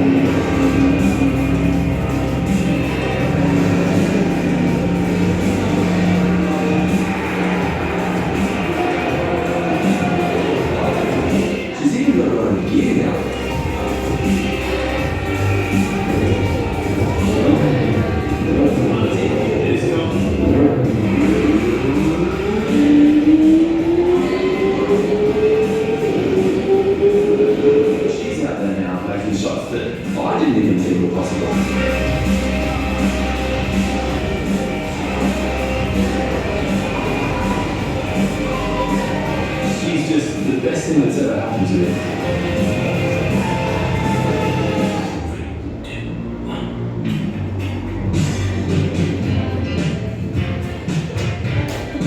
Upside down, boy, you turn me inside out and round and round. Alam po ninyo yung image stabilizer? Di ba sa mga camera natin, pag kumukuha tayo ng picture, minsan naiinis tayo, parang shaky, ganyan. Pag nag-video tayo, parang ang labo. Wala pa tayo masyadong sapat na pera para pumili yung ganong klaseng gadget, di ba? Pero sa mga manok, di ba? Perfectly stationary. Naiintindihan mo. Sino po naglagay ng leg na yan sa kanya? Yung Diyos. Tama mo ba? Napakaganda po na isang ebidensya para sa atin. Meron talagang Diyos na nag-design sa mga ganitong klaseng hayop. Minsan, di na kasi natin pinapansin. Kala natin, pag nakita ng manok, kulang agad. Hindi natin nakikita na kung gaano maganda yung pagkakalikha ng Diyos sa kanila. Naiintindihan po. Kapag nakikita natin yung gawa ng tao, namamangha tayo, ang galing. Pero kapag nilikha ng tao, parang wala na tayo, wala na lang, di ba? Yung mga aso, minsan tinatapoy na lang. Pero kapag may mga robot na sumasayaw, ang galing. Pero pagdating sa nilikha ng Diyos, wala. Naiintindihan. Kaya sa pamamagitan ng mga bagay sa paligid natin, papatunayan na mayroon talaga yung Diyos. Kaya nga sabi dito, sa Hebrew chapter 3 verse 4, sapagkat ang bawat bahay ay may nagtayo. Subalit, ang nagtayo ng lahat ng mga bagay ay ang sino po? Yung Diyos. Naiintindihan. Hindi po nagkataon. Halimbawa, itong building na ito. Halimbawa, yung SM dyan sa harap. Pwede ba na magtipon-tipon lang yung mga materials nila, tipunin lang nila, tapos ilagay lang sa isang lugar, tapos diligan, tapos bukas, tatayo na agad? Hindi, di ba? Meron mga natutulong-tulong na architect, engineer, mga construction worker, mga machine, para itayo yung isang gusali. Tama ba? Pero sino po lumika ng Earth? Sino lumika ng mga hayop? Sino lumika ng universe? Ng mga planeta? Yung Diyos. Hindi po. Kaya sa pamamagitan po ng mga bagay na nakikita natin sa labas, yung mapapatunayan natin na talaga mayroong Diyos. Naiintindihan po. At isa sa pinakamagandang nilikha ng Diyos at isang ebidensya na makapapatunay na talagang buhay yung Diyos, yung mismo ating sarili. Basahin po natin sa Awit 139, verse 13 hanggang 14. Basahin po natin sabay-sabay, 3 to 1. Sapagkat inuumo ang aming mga nasa loob ng bahagi at sa kahayaan ng aming Ako'y iyong inati. Ako'y magpapasalamat sa Diyos sapagkat ang pagkakatawa sa akin ay kakilakilakot at kamanghamangha ang mga kamanghamangha at iyon ay nalalaman mabuti ng aking yung pagkakalikha sa atin, ano pong dinescribe dyan? Kakilakilakot at kamanghamangha. Pwede po pakitingin yung katabi po ninyo. Kakilakilakot ba? Tsaka kamanghamangha? Parang kasing negative yung impression natin kapag kakilala ko, hindi nakakatakot eh. Hindi naman po, grabe naman po kayo. Yung kakilala ko, ibig sabihin, sobrang ganda. At talagang hindi natin ma-imagine kung gaano yung pagkakalikha ng Diyos, kung gaano maganda. Sabi nga dyan, kakilala ko at kamanghamangha. Ang iyong magawa ay kahanga-hanga. Naiintindihan ko. Kaya sa pamamagitan ng tao, tayo, bilang mga tao, ay mapapatunayan na talagang mayroong Diyos, mayroong nag-design. At yung pagkakadesign sa atin, perfecto. Naiintindihan ko. Siguro mayroong mga deformities. Yung physical na katawan natin. Maaaring sabihin natin, pangit ako, hindi ako masyadong pogi, hindi ako kagaya ng iba. Pero sa harapan ko ng Diyos, ikaw ay kakilakilabot at kamanghamangha. Kung inisipin na negative yun, naiintindihan ko. Tao lang kasi yung nag-define sa ibang tao na pangit eh. Tama po ba? Yung mga tao lang din yung nag-define sa mga tao na maganda. Pero sa harapan ng Diyos, siya ay kakilakilabot at kamanghamangha. Kahanga-hanga. Naiintindihan ko. Dahil pagkakalikha sa atin ng Diyos, huwag po natin basta baliwalay. Kaya nga, Roma chapter 1 verse 19 to 20, pwede po makipasa, 3 to 1, sapagkat ang maaaring malaman tungkol sa Diyos sa ilan sa kanila, kaya makal ito'y pinahayag ng Diyos sa kanila.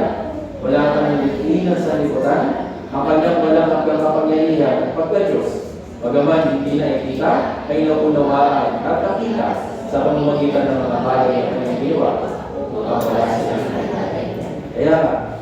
hindi natin nakikita yung Diyos literally. Pero sa pamamagitan ng kanyang kapangyarihan at pagka-Diyos, makikilala natin, uunawaan natin na talaga nag-i-exist si Diyos. Naintindihan? Kaya ang sabi niya sa likod ng ibaba, upang wala silang may kadalian. Kapag umarap na tayo sa Diyos, hindi natin pwede sabihin, Diyos, pasensya na. Hindi kita nakilala. Hindi ako nagkaroon ng buhay na walang hanggan kasi hindi ako nagkaroon ng chance para pag-aralan ng Biblia. Anong sabi dito? Hindi tayo pwede magdahilan. Bakit? Dahil sa pamamagitan ng mga bagay sa paligid natin, makikilala natin na meron talaga yung Diyos. Naintindihan? Wala tayong pwede dahilan kapag umarap tayo sa Kanya. At sa pamamagitan ng creation, makikita natin na talaga meron talaga yung Diyos. Naintindihan? Ngayon, tingnan naman po natin yung isang side na Biblia. Yung Biblia, maraming mga tao yung po may question sa authenticity ng Biblia. Kaya dito po tayo sa pangalawang topic. Totoo ba na yung Biblia ay salita ng Diyos? Marami kasi mga tao na iba-iba yung paniniwala tungkol sa salita ng Diyos. Pero sa yung Biblia mismo, yung makapagsasabi sa atin na itong salita na nandito nakasulat ay salita ng Diyos. Bigyan ko ng ilang halimbawa. Una, yung Biblia ay nagbanggit na ito ay aklat ng Panginoon. Basahin natin sa Isaiah 34 verse 16. Basahin natin sabay-sabay, 3 to 1. Inyong salisikin at basahin ang aklat ng Panginoon. Kahit isa sa mga ito Ay hindi magkukulang, walang kailangan ng kanyang kasama, sapagkat inuutos ng bibig ng Panginoon at iniipon sila ng kanyang Espiritu. Sabi po dyan, inyong salisikin at basahin ang aklat nino, aklat ng Panginoon. Kaya walang sino man yung pwede mag-claim na sila yung author ng Biblia, maliban lang sa Diyos. Naintindihan po. Kaya kapansin po ninyo, wala nakalagay na pangalan sa gilid. Basket, sa harapan, sa likod, wala nakalagay na author. Bakit? Kasi na, yung Diyos yung sumulat niya. Naintindihan po. Number 2, kinasihan o sinabi ng Diyos. Ibig sabihin ng kinasihan, inspired. Sabi sa 2 Timoteo chapter 3 verse 16, babasahin ko para sa iyo. Ang lahat ng mga kasulatan ay kinasihan ng Diyos. Ibig sabihin ng kinasihan, galing mismo sa bibig ng Diyos. Bigyan ko ng halimbawa. Noong unang panahon po, gumamit yung Diyos ng iba't ibang mga tao, mga propeta yung tawag, at inutusan sila na isulat yung kanyang salita na sasabihin o marinig ng mga propeta. Isa po sa aklat na yun, yung aklat po ni Jeremias. Si Jeremias, ano po nakalagay sa Biblia, Book of Jeremiah. Pero yung salita na nakalagay sa Book of Jeremiah, hindi galing sa kanya. Basahin po natin. Jeremias chapter 30, verse 1 hanggang 3 to 1.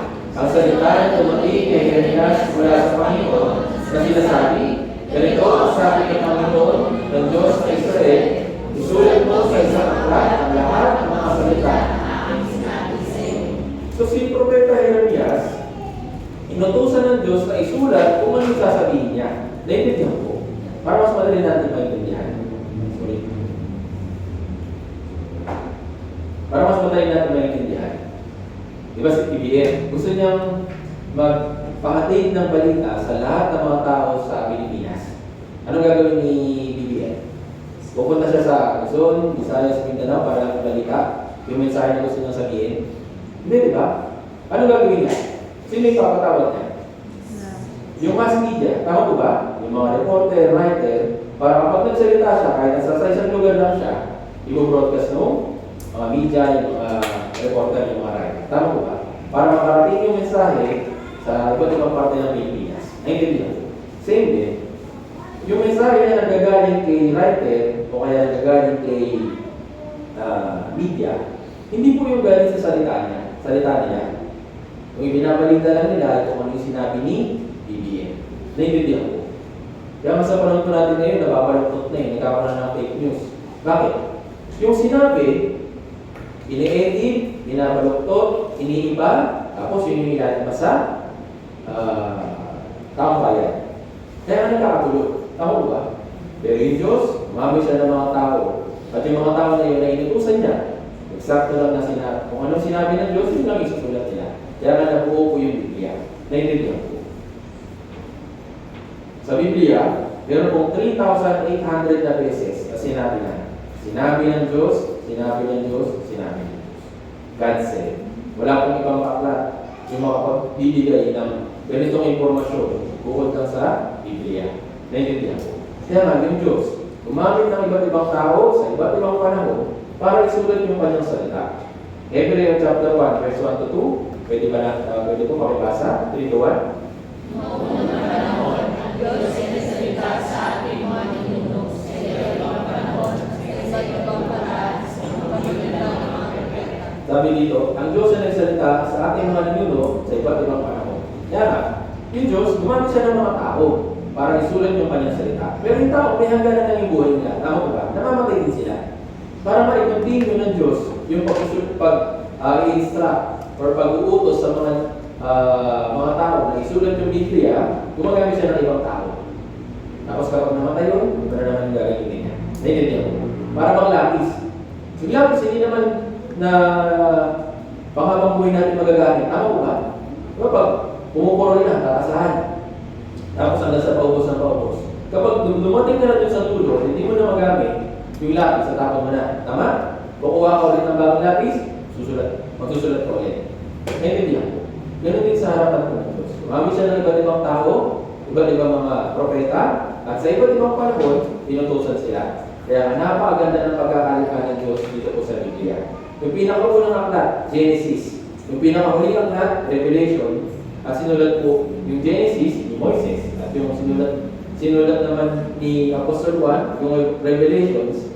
At yung taon na yun, yung pagitan nila, 1,600 years. 1,500 BC, sinulat yung Genesis. Tapos, 180 na isulat yung Apocalypse o yung Revelations. Yung habang po nun ay 1,600 years. Ngayon, ano na po taon? 2025. Mula 1,500 BC hanggang sa panahon ngayon natin, 2025. 3,500 years na po nakakalipas. Simula yung isulat yung Biblia. Kaya nga po, ang tawag niya dito ay ancient book. Sinaunang aklat. Naintindihan ko. Kasi sobrang tanda na nito. Pero bakit hanggang ngayon nandito pa rin? Kasi kaya hindi nga rin ng Diyos. Para kanino? Para sa atin. Kung matagal na, kung luma na pala to, kung na-phase out na to, paano natin maikilala yung Diyos? Paano tayo magkakaroon ng buhay na walang hanggan? Tama ko ba? Kaya ingatan ng Diyos yung Biblia para mapag-aralan ng lahat ng mga tao para magkaroon ng buhay na walang hanggan. Gumamit yung Diyos ng iba't ibang uri ng tao. Meron po fisherman, merong scholar, merong pastor, merong doktor, merong general, merong hari. Kasi iba't-iba din yung panahon. Jerusalem, Samaria, Asia, at Roma. Sa Old Testament, meron 39 aklat. Sa New Testament naman, meron 27. Kung pagsasama-samahin lahat, 66 po. Pero kung titignan natin, para mag-isa lang, di ba? Pero sa loob po nito, meron pong 66 na aklat. Naintindihan po.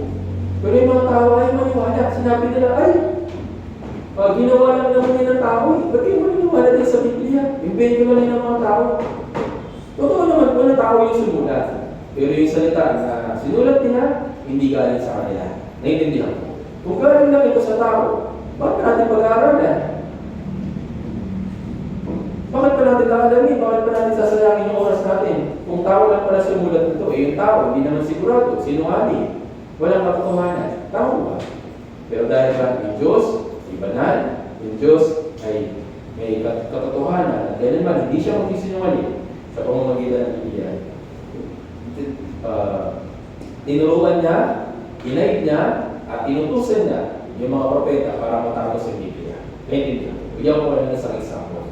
Pero po isang documentary na kung ano yung aklat na isinulat noong unang panahon hanggang ngayon, same pa rin po na binabasa natin.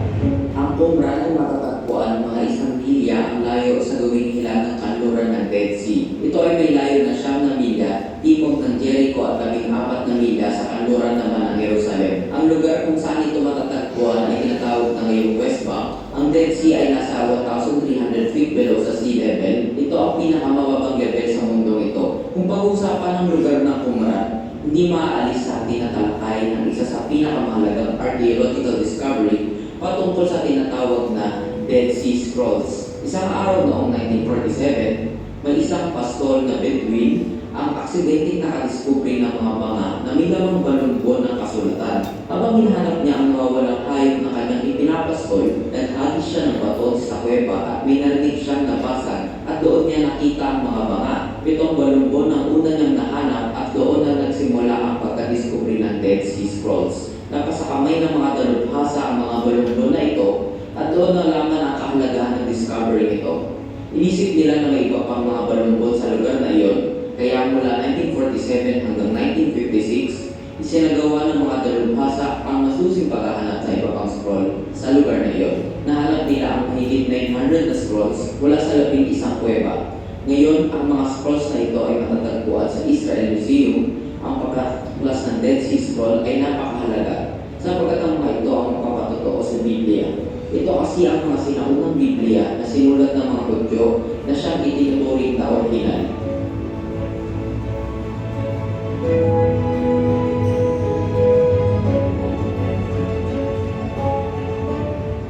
Ang pagkakadiscover ng Dead Sea Scroll ang siyang pinapos sa lahat ng duda tungkol sa Biblia. Dahil sa Dead Sea Scroll, kumpiyansa na tayo na ang Biblia ang hawak natin ngayon ay walang pinagkaiba sa orihinal na Biblia, na ang mga propesiya tungkol kay Jesus ay totoo at ang Biblia ay hindi kagagawa. Walang dagdag, was.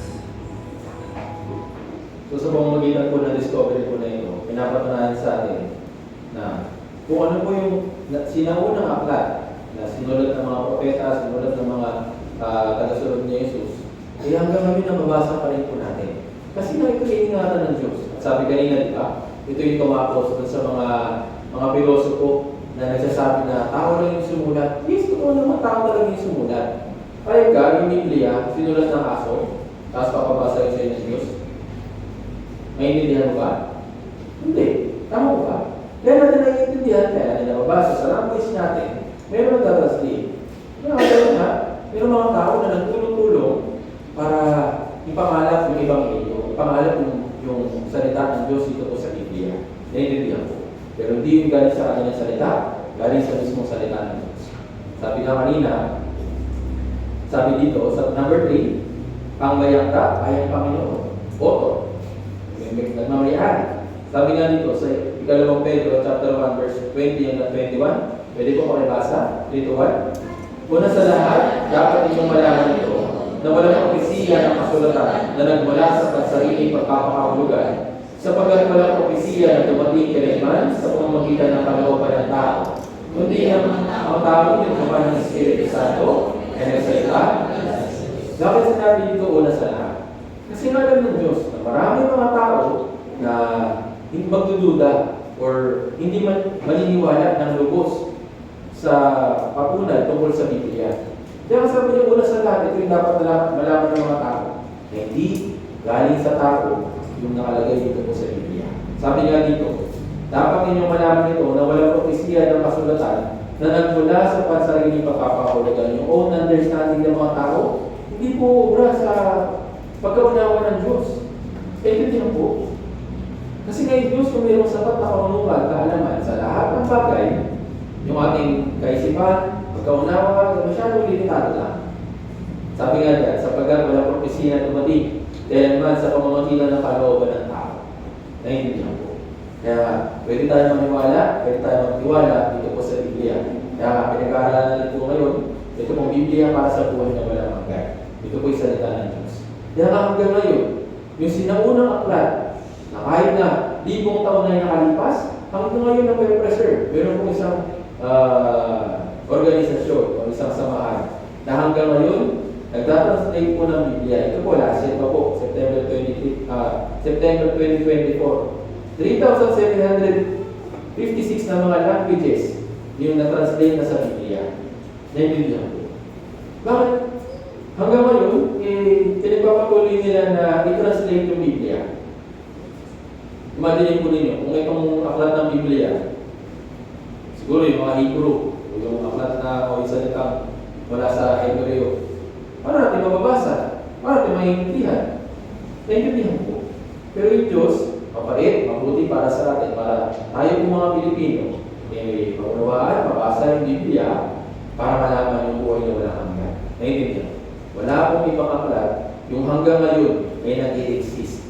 Maraming mga sikat na mga writers, maraming sikat na mga author, pero nananaos din sila. Tama po ba? Pero yung Biblia, ito po isang survey, wala pang anumang aklat na nakasurpass or nakahigit kesa sa Biblia. Siya po yung best seller sa kahit na anumang aklat sa lahat ng panahon. Naiintindihan po. Bakit? Ito po yung aklat ng tao. Hindi po ito aklat ng tao. Ito po yung aklat ng Diyos.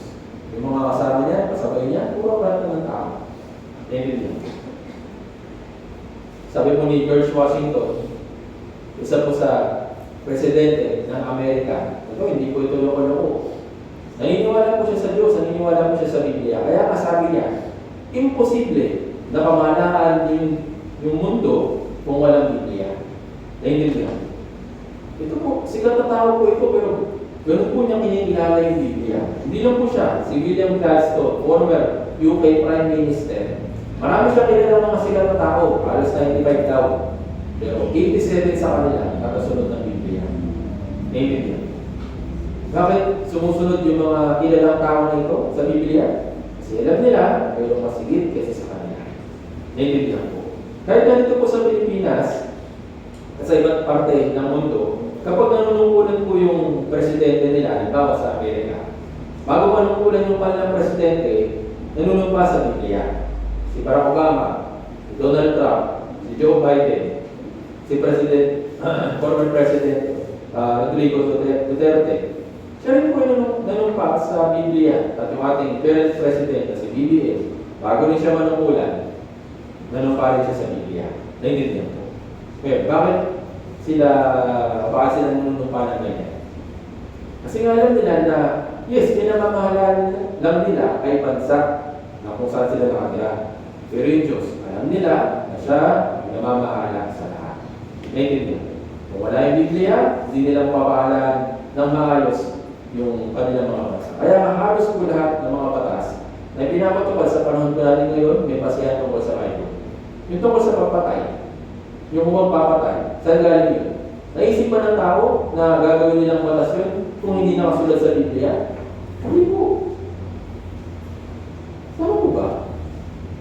Kaya yung Bible ay naging basihan ng lahat ng mga bansa na kumikilala sa Diyos, nakita nila kung ano yung pamantayan ng Diyos. Kaya base din sa mga batas na nakalagay sa Biblia, gumawa sila ng revised version. Kaya meron tayong batas ngayon. Naiintindihan. Pero lahat ng yun ay nanggaling sa Biblia. Sabi nga sa Kawikaan, chapter 8, verse 15 hanggang 16, nagahari ang mga hari sa pamamagitan ko, sabihin yung Bible, at nagagawad ng katarungan ang mga pangulo. Sa pamamagitan ko ay namumuno ang mga pangulo at namamahala sa lupa ang mararangal na tao. Naman sa pamamagitan ng Biblia, pinapatunayan sa atin na talagang buhay yung Diyos, makapangyarihan siya at talagang buhay siya. Ngayon, ano naman yung pinakamahalagang mensahe ng Diyos para sa akin? Yes, maraming sikat yung kumikilala, maraming sikat yung nagpapatunay na ito yung aklat ng Diyos, pero ano naman kinalaman sa akin? Pero kung sinabi yung Diyos, ito po sa Biblia. Unang Timoteo chapter 2 verse 3 to 4. Pwede po pakibasa, 3 to 1. Ito'y mabuti at kaaya-aya sa kanyang Diyos na nagnanais na lahat ng tao ay maligtas at makarating sa pagkakilala na. Ngayon, ano po yung pinakamahalagang bagay na gusto mangyari sa inyo ng Diyos? Ano pong sabi dyan? Na nagnanais na lahat ng tao. Nasabi ito o hindi? Sabi nila, nais ng Diyos na para sa iyo, ikaw ay maligtas at makarating sa pagkakilala ng katotohanan. Kaya na nandito ka ngayon, tinulungan ka ng mga tao, tinulungan ka ng mga kakilala mo, kaibigan mo, tinulungan ka ng Diyos para makarating ka sa lugar na ito, para malaman yung tungkol sa kaligtasan na nagagaling po sa Biblia. Sabi nga dyan, at makarating sa pagkakilala ng katotohanan. Ito po yung pinaka-purpose kung bakit binuo ng Diyos yung Biblia. Para makilala ng mga tao kung sino si Jesus, kung sino yung nag-iisang Diyos ng buhay. Naiintindihan. Sabi nga dyan sa bandang ikaso, ito yung mabuti at kaaya-aya sa paningin ng Diyos. Na kapag yung isang tao naligtas at nakarating sa pagkakilala ng katotohanan, yun po yung pinakamabuting bagay at kaaya-aya sa paningin ng Diyos. Naiintindihan. Akala kasi natin minsan yung maging mayaman, yung maging successful, o yung magandang buhay dito sa mundo, kala natin yun ay mabuti at kaaya-aya sa paningin ng Diyos. Pero mo bang binanggit niya na kayamanan? Wala po. Anong gusto ng Diyos para sa iyo? Kapag nakita ng Diyos na ikaw ay naligtas, kapag ikaw ay nakita ng Diyos na nakarating sa pagkakilala ng katotohanan, nagkaroon ng buhay na walang hanggan, nagkaroon ng katiyakan sa pagpasok sa langit, yun po yung pinakamabuting bagay na makikita niya para sa iyo. Kaya-kaya yung gagawin ng Diyos. Naiintindihan ko. Dahil pagkakaroon ng kaligtasan, pagkakaroon ng buhay na walang hanggan, ito po yung pinakamahalagang bagay para sa iyo. Naiintindihan ko. Ngayon, kung hindi mo naman makukuha itong bagay na ito, yung kaligtasan, hindi mo malalaman kung ano yung kaligtasan, hindi ka nakarating sa kaligtasan, hindi mo nalaman yung pagkakilala sa katotohanan, sa harapan ng Diyos, pasensya na, pero ikaw yung pinaka-failure sa lahat ng tao sa mundo. Maraming successful ka physically, maraming successful ka sa kung saan mga panlugar na maroon. Pero kung hindi ka naligtas, kung hindi ka nagkaroon ng buhay na walang hanggan, ikaw ay failure sa harapan ng Diyos. Naiintindihan ko. Sabi niya, ito'y mabuti at kaaya-aya sa paningin ng Diyos. Ano yun? Ay ikaw ay paligtas. Ikaw ay makarating sa pagkakilala ng katotohanan. Kaya ka nag-aaral tayo ng Biblia. Naiintindihan ko. Para po ito sa iyo. Hindi po kami handa ng ganitong klaseng activity kasi wala lang kami nagawa. Wala kami ginagawa dito sa Santa Rosa Church. Naghahanda po kami para tulungan yung mga tao sa paligid po namin para sila ay maligtas at makarating sa pagkakilala ng katotohanan. Matiyak yung pagpasok nila sa langit. Naiintindihan. Kaya nandito po yung Biblia, nandito po yung salita ng Diyos para sabihin ito sa akin. Naiintindihan po. Next. Tungkol sa buhay. Natanong niyo na ba yung sarili po ninyo? What is life? Or ano ba yung layunin o ano ba yung purpose ng buhay ko? Binugil ko po yung salitang life. Kailan ko po si Google sa tanong na, what is life? Alam niyo po ano sagot?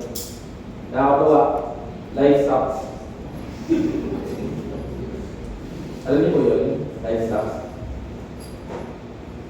Kahit na si Google, alam natin yung buhay natin, napakahirap, puro kapighatian, at puro na lang sakit yung naranasan natin. Naiintindihan. Pero ano po yung buhay natin? Bakit pa ako nabubuhay? Ano yung layunin ng buhay ko? Nakalagay po sa Biblia, kung yung Diyos yung lumikha sa lahat ng bagay, pati sa atin, kaya niyang sabihin sa atin ano ba yung purpose ng buhay natin. Naiintindihan ko. Maraming hanggang ngayon, inaaya ko pa rin yung purpose ng buhay mo, pero sasabihin sa inyo ng Biblia, kung bakit hanggang ngayon buhay ka pa rin. Sabi nga dito, sa awit 90 verse 10, ang mga taon na aming buhay ay 30 taon, o kung malakas kami ay 80 taon. Ngunit, ang mga ito ay hirap at tuluhan lamang. Ang mga ito ay madaling lumipas at kami ay yung buhay natin, bukod sa mahirap, bukod sa puro kapighatian. Ano pong sabi dyan? Ang mga taon na aming buhay ay 30 taon, o kung malakas kami ay 80 taon. Ibig sabihin, may hangganan lang. Naiintindihan ko. Kung medyo healthy living ka, o kung medyo nag-iiwas ka sa mga cholesterol o sa mga masisebo na pagkain, hindi ka masyado nagmamatic sarap, ng diabetes, pwede ka lumampas sa 80. Naiintindihan ko. Pero hindi ibig sabihin na mahabang buhay ka mabubuhay. May hangganan lang. Tama ba? Ngayon, sa loob ng buhay na may hangganan, ano pong laman? Hirap at tatanungin ko po kayo. Meron po bang hirap at kaguluhan sa buhay ninyo? Meron o wala? Marami o konti? Totoo mo yung Biblia o hindi? Kaya nga sinasabi sa akin, ano ba yung buhay natin? Ang may hangganan, tapos puro daw hirap at kaguluhan lamang. Kaya ano po isa pa katangian ng buhay natin? Ano po yung dinidescribe ng buhay natin? Madaling lumipas at kami ay kaya mapansin po ninyo, di ba bakit tayo mayroong expression na bakit ang bilis ng panahon? Parang kaka 2025 na. Nakakadalawang buwan na tayo. Natatapos na yung February na yun. Ang bilis ng panahon. Bakit po tayo mayroong ganong klaseng expression? Kasi nasabi yung Biblia, sabi ng Biblia, yung buhay natin mabilis na lumipas at nawawala. Madaling nawawala. Kaya sabi sa Biblia, kahit na yung mga tao nagmamadali sa panahon po natin ngayon, kaso nga lang, iba yung focus nila. Nagmamadali sila, nahihirapan sila, kaso nga lang, iba yung focus nila. Bigyan ko po kayo ng halimbawa. Sabi dito sa Tiago chapter 4, verse 30 hanggang 14, babasahin ko po para sa inyo. Halika kayo ngayon, kayo nagsasabi, ngayon o bukas, ay pupunta kami sa ganito o sa ganitong bayan, at kami mga kalakal doon at ng isang taon at kikita. Sino po yung mga tao na ito? Yung mga nangangalakal at kumikita. Sino po sila? Tayo po, tama po ba? Tayo po yung nagipag-trading, tama po ba? Magkatrabaho ka, isweldo ka, tapos bibili ka ng kailangan mo. Nagipag-trade, tama po ba? Tayo po ito. Lahat po ng tao ay nasa sitwasyon na ganito. Pero ano pong focus ng mga tao sa panahon po natin ngayon? Nakatuon lang sa mga bagay na para sa ating physical. Hinahanap nila yung lugar kung saan sila pwede mangalakal, pwede sila mag-trade para kumita ng mga bagay para sa physical. Pero pagdating sa buhay na walang hanggan, hindi sila nagkamadali. Naiintindihan mo? Yun po yung problema sa panahon po natin ngayon. Marami mga tao, busy. Pero sa mga bagay ng physical, mga bagay dito sa sanlibutan, pero pagdating sa buhay na walang hanggan, wala silang pakialam. Naiintindihan mo? Kaya mabuti na lang, binibigyan tayo ng Diyos ng pagkakataon na pag-aralan yung mga bagay ng spiritual. Naiintindihan mo? Kaya nga, yung buhay natin na maiksi, yung buhay natin na mabilis, yung buhay natin na puno ng hirap at kaguluhan, kailangan natin hanapin doon yung buhay na walang hanggan. Naiintindihan mo? Kaya nga sabi ng Diyos ingatan niyo yung buhay ninyo. Huwag niyo hayaan na masayang. Huwag niyo hayaan na yung oras lang ay palipasin, na hindi hinahanap yung buhay na walang hanggan. Marami po niya sinasabi sa Biblia para sa lahat ng tao. Naiintindihan mo? Kaya nga yung buhay natin, ano sabi dito? Santiago chapter 4 verse 14, ano ba ang inyong buhay? Kaya may isang sigaw na sa sandaling panahon ay lumilitaw at pagkatapos ay bakit po dinescribe yung buhay natin na parang sigaw? Hindi po singaw sa bibig Hindi po yung singaw sa sinain. Nag-iinhin na. Pagbukas mo, inalaban na singaw. Yung singaw na yun, nandun lang ba? Ano mangyari sa singaw na yun? Mawawala. Mabilis na nawawala. Tama po ba? Yung buhay daw natin, ganun kabilis. Kaya nga yung buhay natin, di ba? Pagkatapos ng 9 months, pinaghahandaan ng mga nanay na yung kanilang anak, mag-aarali. Tapos, paglipas ng konting panahon, high school naman. Paglipas ng konting panahon, college. Paglipas ng konting panahon, trabaho. Tapos sunod, retirement. Tapos pagkatapos ano sunod? Hindi. Tama ba? Ngayon, nabubuhay ka ba para lang mamatay? O naghihintay ka na lang na mamatay? Yan ba yung buhay natin? Actually, kung ganyan lang yung magiging buhay natin, tayo po yung pinakawawa, hindi tayo nalalayo sa mga hayop. Tama ba? Naghihintay, kumakain, tutulog, tapos hinihintay lang na, pero hindi po tayo ganun. Tayo po ay tao. Kaya nga, yung buhay natin mabilis na lumilipas, at dyan sa loob na yan, ay dapat maganda tayo sa kabila. Naiintindihan? Di ba kapag namamatay tayo mga tao, kapag namamatay yung mga tao, meron pong expression na sinasabi, sumasarap nilang buhay. Tama po ba? Meron po ba nakakita na kabilang buhay? Wala pa. Pero bakit merong impression yung mga tao na gano'n? Kasi meron tayong sa loob ng puso natin, meron pagnanalis ng buhay na walang hanggan. Alam natin na meron pa sa kapila. Naiintindihan po. Hindi po recipes lang. Hindi po yung kapag namatay, naihig na, kayapa na, wala nang paghihirap, wala nang pagturusa. Tandaan po natin, yung kabilang buhay yung dapat ng pagandaan. Yung mga bagay dito sa mundo, yes, maganda yun ang pagandaan ko. Pero itong tanong, naghahanda ka ba para sa kabila? Naghahanda ka ba para sa kabilang buhay?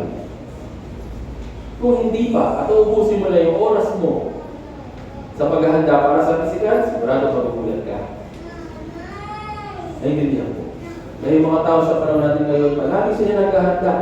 Dahil kaso nga lang, nung inabutan sila ng mamatayan, pinadayan na kung talaga nagkaroon sila ng buhay na walang hanggan. Pero naghahanda sila. Halimbawa itong mga tao na ito. Ano po hinanda nitong tao na ito? Karunungan, kaalaman, fame, pera. Ganon din yung tao na yun. Pero ang inabutan ng mamatayan, nadala ba nila? Ito pong tao na ito, Vicente lang. Diba? Kinikilala siya ng lahat ng Pilipino dito sa Pilipinas. Pinapanood siya, pero nung namatay siya, nadala ba niya yung kasikatan na meron siya? Wala. Itong tao na ito, si Queen Elizabeth II, pinakamayaman lahat ng paghahanda, siguro nahanda niya. Pero di natin alam kung nakapaganda siya sa buhay na walang hanggan. Pero punto ko po dito, kung ito nga mga tao na ito, si sikat, kilala, mayaman. Inumahan kong sa mga talay, what more pa kaya tayo? Naiintindihan ko. Kaya nga, sabi sa Job chapter 7, verse 6 to 7, ang aking mga araw ay matuli, isa pang habi ng mga habi, at nagwawakas sa walang pag-asa. Alalahanin mo na ang aking buhay ay isang hininga. Hindi na muling makikita ang mabuti ng aking. Kaya yung buhay natin may sobrang bilis, kailangan natin magmadali. Hindi magmadali para kumita ng pera. Hindi magmadali para maging successful. Magmadali para kunin yung buhay na walang hanggan. Naiintindihan mo? Kasi hindi natin alam kung hanggang saan lang ba yung buhay natin dito sa mundo. Hindi po natin pwede sabihin, ay, bata pa naman ako, malakas pa ako. Kaya ko pa mabuhay ng maraming taon. Pero actually, maraming ang bata na mamamatay ngayon. Hindi na po matanda. Tandaan po natin, may hangganan lang yung buhay. Puro hirap at kuluhan. At sa loob niyan, kailangan mahanap yung buhay na walang hanggan. Naiintindihan po. Huwag lang maghanda para sa pisikal. Kasi kung sigurado, kapag ikaw ay naghanda sa pisikal pero hindi ka nakapaghanda sa buhay mo, sigurado, manghihinayang ka. Naiintindihan po. Iyaw pa niya halimbawa. Meron po isang babae, last year, naganda siya ng mga bagay para sa kanyang future. Nag-ipon siya ng pera. Nakaipon siya ng 35,000, nilagay niya sa isang alkansya. Kaso nga lang, pagbukas niya, anong tumambang sa kanya? Kinakain ng anay lahat ng pera niya, naging pulbos. Yes, nakapaganda siya para sa physical. Okay yun, walang problema. Pwede naman niya ulit kitain yan eh. Tama po ba? Maaaring niya malaman sa kanya yung ilang halaga ng pera, pero kung buhay siya, okay pa. Pwede pa siyang mag-ipon ng pera. Tama po ba? Pero paano kaya? Kung hindi na pera yung binawi sa'yo, yung buhay mo na. Hindi ako po yung halimbawa. Lucas chapter 12, verse 16 hanggang 19. Pwede ko pakipasa? 3 to 1. Ano ba yung taong mayaman na yung bunga ng sasarap? Inisip niya sa sarili, ano ang gagawin ko? Sapagkat wala akong mapaglalagyan ang aking mga ani. Sinabi niya, ito ang aking gagawin. Gigibayin ko ang aking mga kanalig at maglalagay ako ng mas malalaki. Noon yung ibibigay ng lahat ang aking mga buti at mga pag-aaral. Ang sasabihin ko sa aking kaluluwa, marami ka ng pag-aaral na iba para sa mga magpahinga ka, kumain ka, uminom ka, masaya ka. So meron po isang talinhaga tungkol sa taong mayaman, sa taong lalaki mayaman. Naganda siya ng mga bagay na kailangan niya. Kaya nga sabi niya sa uli, kaluluwa, good job. Nakapaganda mo ng mga bagay na physical para sa iyo. Sa maraming taon, pwede mo lang enjoyin. Pero pagdating sa verse 20, ano pong sabi ng Diyos sa kanya? Pwede pa makibasa yung kulay nila. 3 to 1.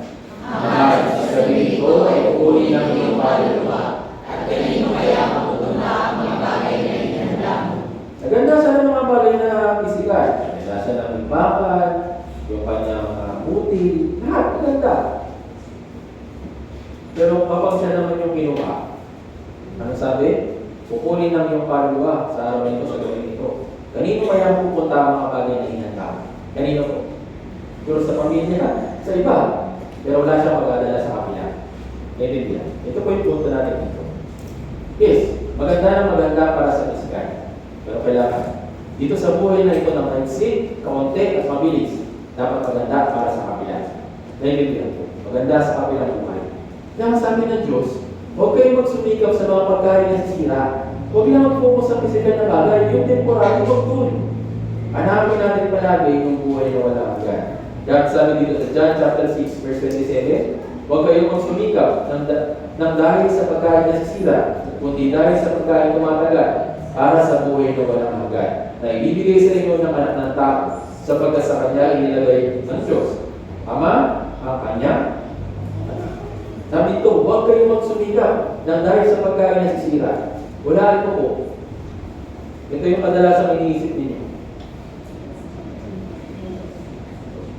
Tama ba? Ayun, nasan din yung buhay na walang hanggan? Nasan din yung kabilang buhay? Baldilis, nandiyan po si St. Peter. Nakapaghanda na po ako dun sa bagay na yun. Si St. Peter ako yung maganda yun para sa katawan ko dito sa lupa. Pero ang punto po natin dito, yung kaluluwa mo, yung espiritu, naganda na ba? Naintindihan. Tandaan po natin, yung buhay natin matuloy, mabilis.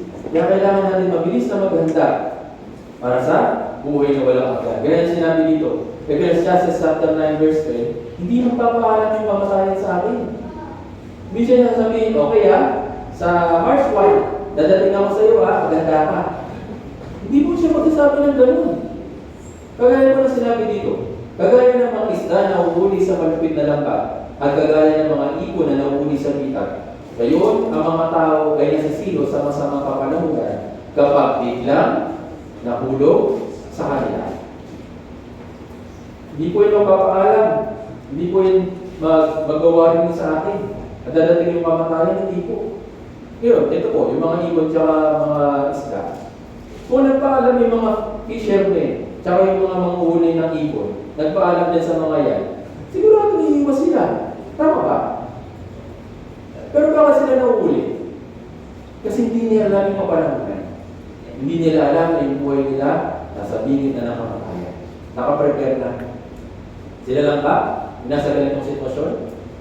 Sabi nga dyan, ngayon ang mga tao ay nasisilo sa masamang kapanahunan. Ano yung masamang kapanahunan? Kamatayan. Yung kamatayan, papaalam? Hindi. Sabi dyan, biglang nahulog o nahulog sa kanila. Naintindihan. Kaya ang sabi ng Diyos, hubad kang dumating, hubad ka rin aalis. Wala kang madadala sa iyong pagpapagod. Ang kanyang madadala sa kanyang.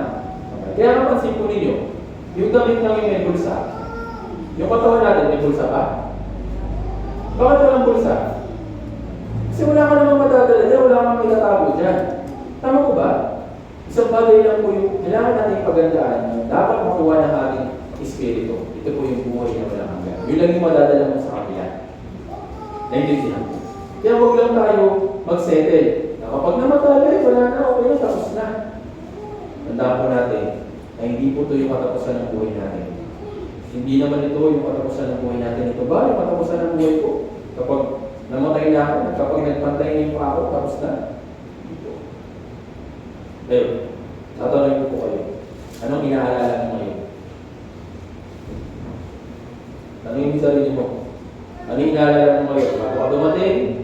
At ano yung inaalala mo pa ako? Walaan ko. Yung walang bukas. Kung saan kukunin yung pamasahe. Tama ba?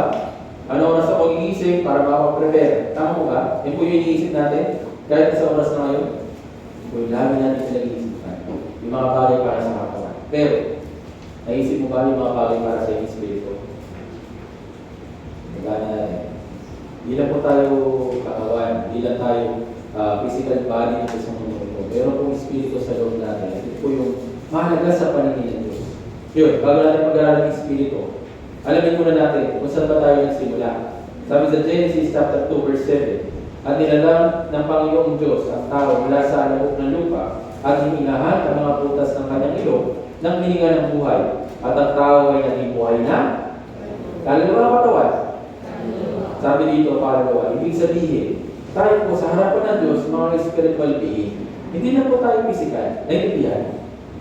Tayo po ay mga spiritual na kaluluwa sa harapan ng Diyos, physical being. Yung ating katawan, yes, kailangan natin ito para mabuhay sa mundong ito. Pero dun sa kabilang buhay, hindi na natin ito kailangan. Iiwan natin ito sa lupa, yung ating espiritu, yung ating kaluluwa, yun lang po yung pupunta sa kabila. Naintindihan? Kaya yung katawan natin, sabi sa Biblia, na babalik lang ito sa alabok. Bakit kaya tiniscribe dito? Tayo ay alabok. Ano pong ibig sabihin ng alabok? Dirt. Lupa. Kaya hindi ba kayo nagtataka? Bakit kapag sobra tayong pawis na pawis, tapos bago tayo maligo, di ba, pag gagawin natin yung katawan natin, ano pong lalabas? Yung lupa, di ba? Tama mo ba? Tapos tawag natin, bago na, may lupa na ako. Tama ba?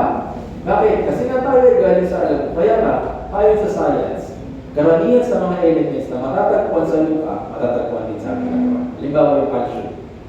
Calcium, meron tayo sa mga lupa. Sa lupa, meron din calcium. Kaya kapag kulang ka sa calcium, ano mangyari sa buto? Turutok, mahihina. Tama ba? Ganun din, yung potassium, yung sulfur, yung sodium, yung chlorine. Yung mga bagay na yan ay nasa loob ng ating katawan. Matatagpuan din sa ating dito sa lupa. Kaya sabi sa awit 103 verse 14, naalala niya na tayo'y alam mo. Genesis chapter 3 verse 19, ikaw ay alam mo at sa alam mo ka. Kaya may physical na katawan, hindi hangganan lang yan. Kapag tayo ay dumating na dun sa point na yun, yung ating katawan, iiwan na natin sa alam mo. Naiintindihan mo. Hindi natin na madadala sa kabila. Pero yung ating espiritu, ito pa ibabalik sa Diyos. Ecclesiastes chapter 12 verse 7, pwede ko pakibasa, 3 to 1. At ang alam ko ay bumalik sa lupa, ang gawin ang una. At ang espiritu ay bumalik sa Diyos. Sabi niya dito, yung espiritu, ibabalik sa Diyos. Naiintindihan mo. Kaya tayo bilang mga spiritual na nilala, kailangan natin pagandaan ang pagharap natin sa Diyos. Pero ba talaga tayong espiritu? Meron dito. Nakalagay po sa Biblia. Genesis chapter 1, verse 27. Nilalaan ng Diyos ang tao ayon sa kanyang sariling larawan. Ayon sa larawan ng Diyos, siya ang nilalang.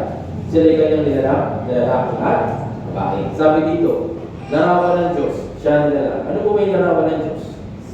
Yung Diyos ay Espiritu. Tama po ba? Yung Diyos na Espiritu, ginawa niya tayo wala sa kanyang larawan na Espiritu din. Kaya masabi din, ayon sa larawan ng Diyos.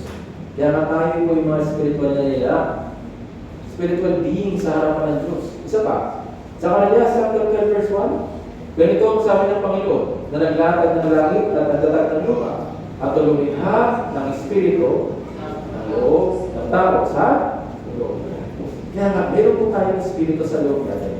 Kaya ang tawag natin, dito po sa parte ng katawan natin, kamay ko, braso ko, ulo ko, katawan ko, paa ko, binti ko. Tama po ba? Ngayon, sino yung ko? Sino yun? Ikaw yun nandun sa loob ng katawan na yun. Kaya nga, di ba? Halimbawa, kahit na ma-accident tayo, pagputol yung ating katawan, hindi na ba ikaw si Gian? Hindi na ba ikaw si Arnold? Hindi na ba ikaw si Freddy? O ikaw pa rin? Tama po ba?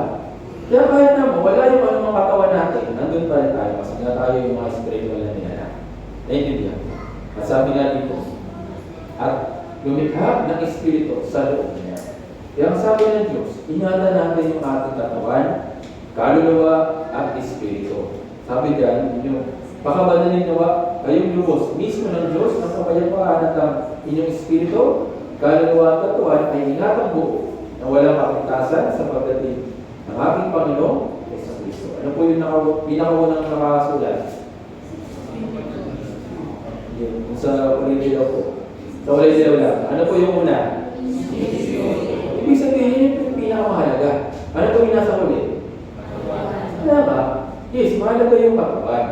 Pero mas mahalaga doon yung ating kaluluwa, yung ating Espiritu. Naintindihan mo? Kasi nga, ito ay inilikha ng Diyos at ito ay babalik sa Diyos. Sabi nga sa Ecclesiastes chapter 12 verse 7, yan pinasa natin kanina, ang Espiritu ay bumalik sa Diyos na nagbigay nito. Naintindihan mo? Kaya nga, yung buhay natin na maiksi, yung buhay natin na sandali, yung buhay natin na madaling lumipas, yung buhay natin na puro kahirapan, puro kaguluhan, dito sa buhay na ito, kailangan natin hanapin yung buhay na palangkay. Naintindihan po. Ito yung tinakda ng Diyos para sa lahat ng tao. Basahin po natin. Hebrews chapter 9 verse 27. At yamang tinakda sa mga tao ang mga kailangan. Ano po yung tinakda ng Diyos? Yung kamatayan. Naintindihan po. Isang beses lang yung tinakda ng Diyos para sa atin. Yung nga lang problema, hindi natin alam kung kailan. Naintindihan po. Meron po dalawang bagay na sigurado dito sa mundo. Una, yung oras. Pangalawa, yung kamatayan. Tama po ba? Yung oras. Ngayon 2025, hindi ba kagaya ng oras noong 2024 na 24 hours pa rin? 24 hours pa rin, di ba? Kahit na lumipas yung maraming taon, 24 hours pa rin yan. Tama? Yun po yung tinanggalan ng Diyos sa sigurado. Ano po yung isa pang sigurado? Kamatayan. Walang pwedeng makatakas dun sa itinanggalan ng Diyos na kamatayan.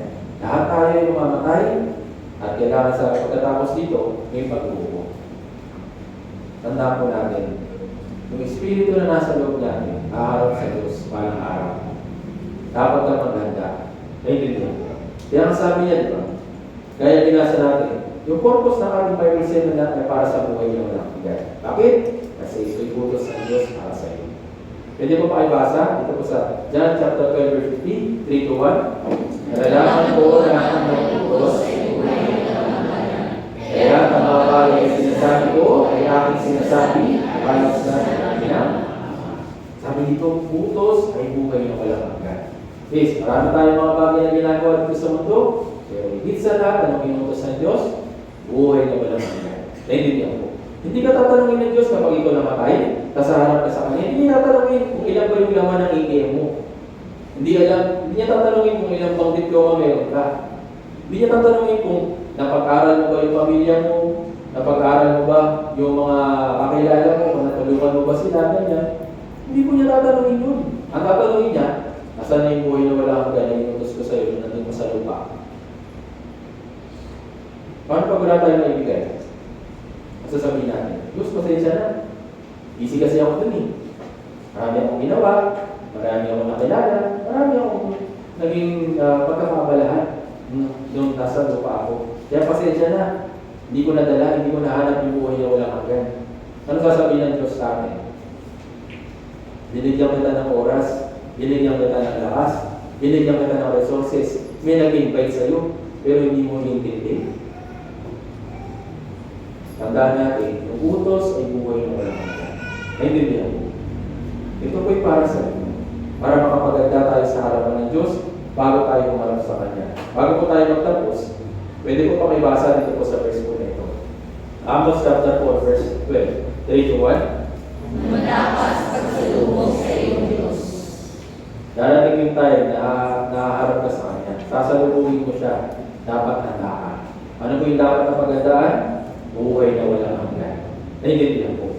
Kaya po tayo nagkakaroon ng ganitong klaseng gawain ito po sa Santa Rosa Church. Kaya para tulungan yung mga tao na sa paligid natin, mga kaibigan, kamag-anak, kakilala, para sa buhay na walang hanggan. Naintindihan po. Ayaw po namin na hindi kayo maganda, kaya po namin kayo inimbitahan, kaya po namin kayo sinuyo, kaya po namin kayo pinag-pray para makapaganda rin po kayo sa buhay na walang hanggan. Tapos na po tayo sa first session. Bukas, itutuloy po natin yung isang session hanggang sa tayo makarating sa buhay na walang hanggan. Kaya pakiusan, balik po kayo dito bukas. Maghahanda po kami, sana maganda rin po kayo physically para makabalik po dito. Tayo po lahat tayo bukod ng natin.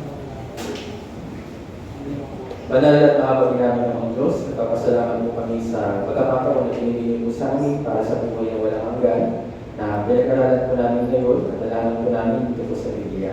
Salamat po aming Ama na tinulungan nyo rin po yung mga nakikinig upang makapag-focus sila sa pakikinig at naway tulungan nyo rin po sila ngayon sa kanilang pag-uwi at naway gabayin nyo po sila at save nyo po silang dalhin sa kanilang mga tahanan. Pakulit sa Panginoon, patuloy po kami nanalangin upang tulungan nyo rin po sila upang makapakinig po muli bukas upang malaman at masigit pa makilala ang Diyos na buhay at makapangyarihan dito po sa Biblia. Sama-sama po kami umaasa, sama-sama rin po kami hingi ng tulong po sa iyo. Muli maraming salamat po sa paggabuhin po sa amin ngayong gabi. Lahat po ng ito ay dinadalangin po namin sa makapangyarihan pangalan ng Panginoong Kristo. Amen.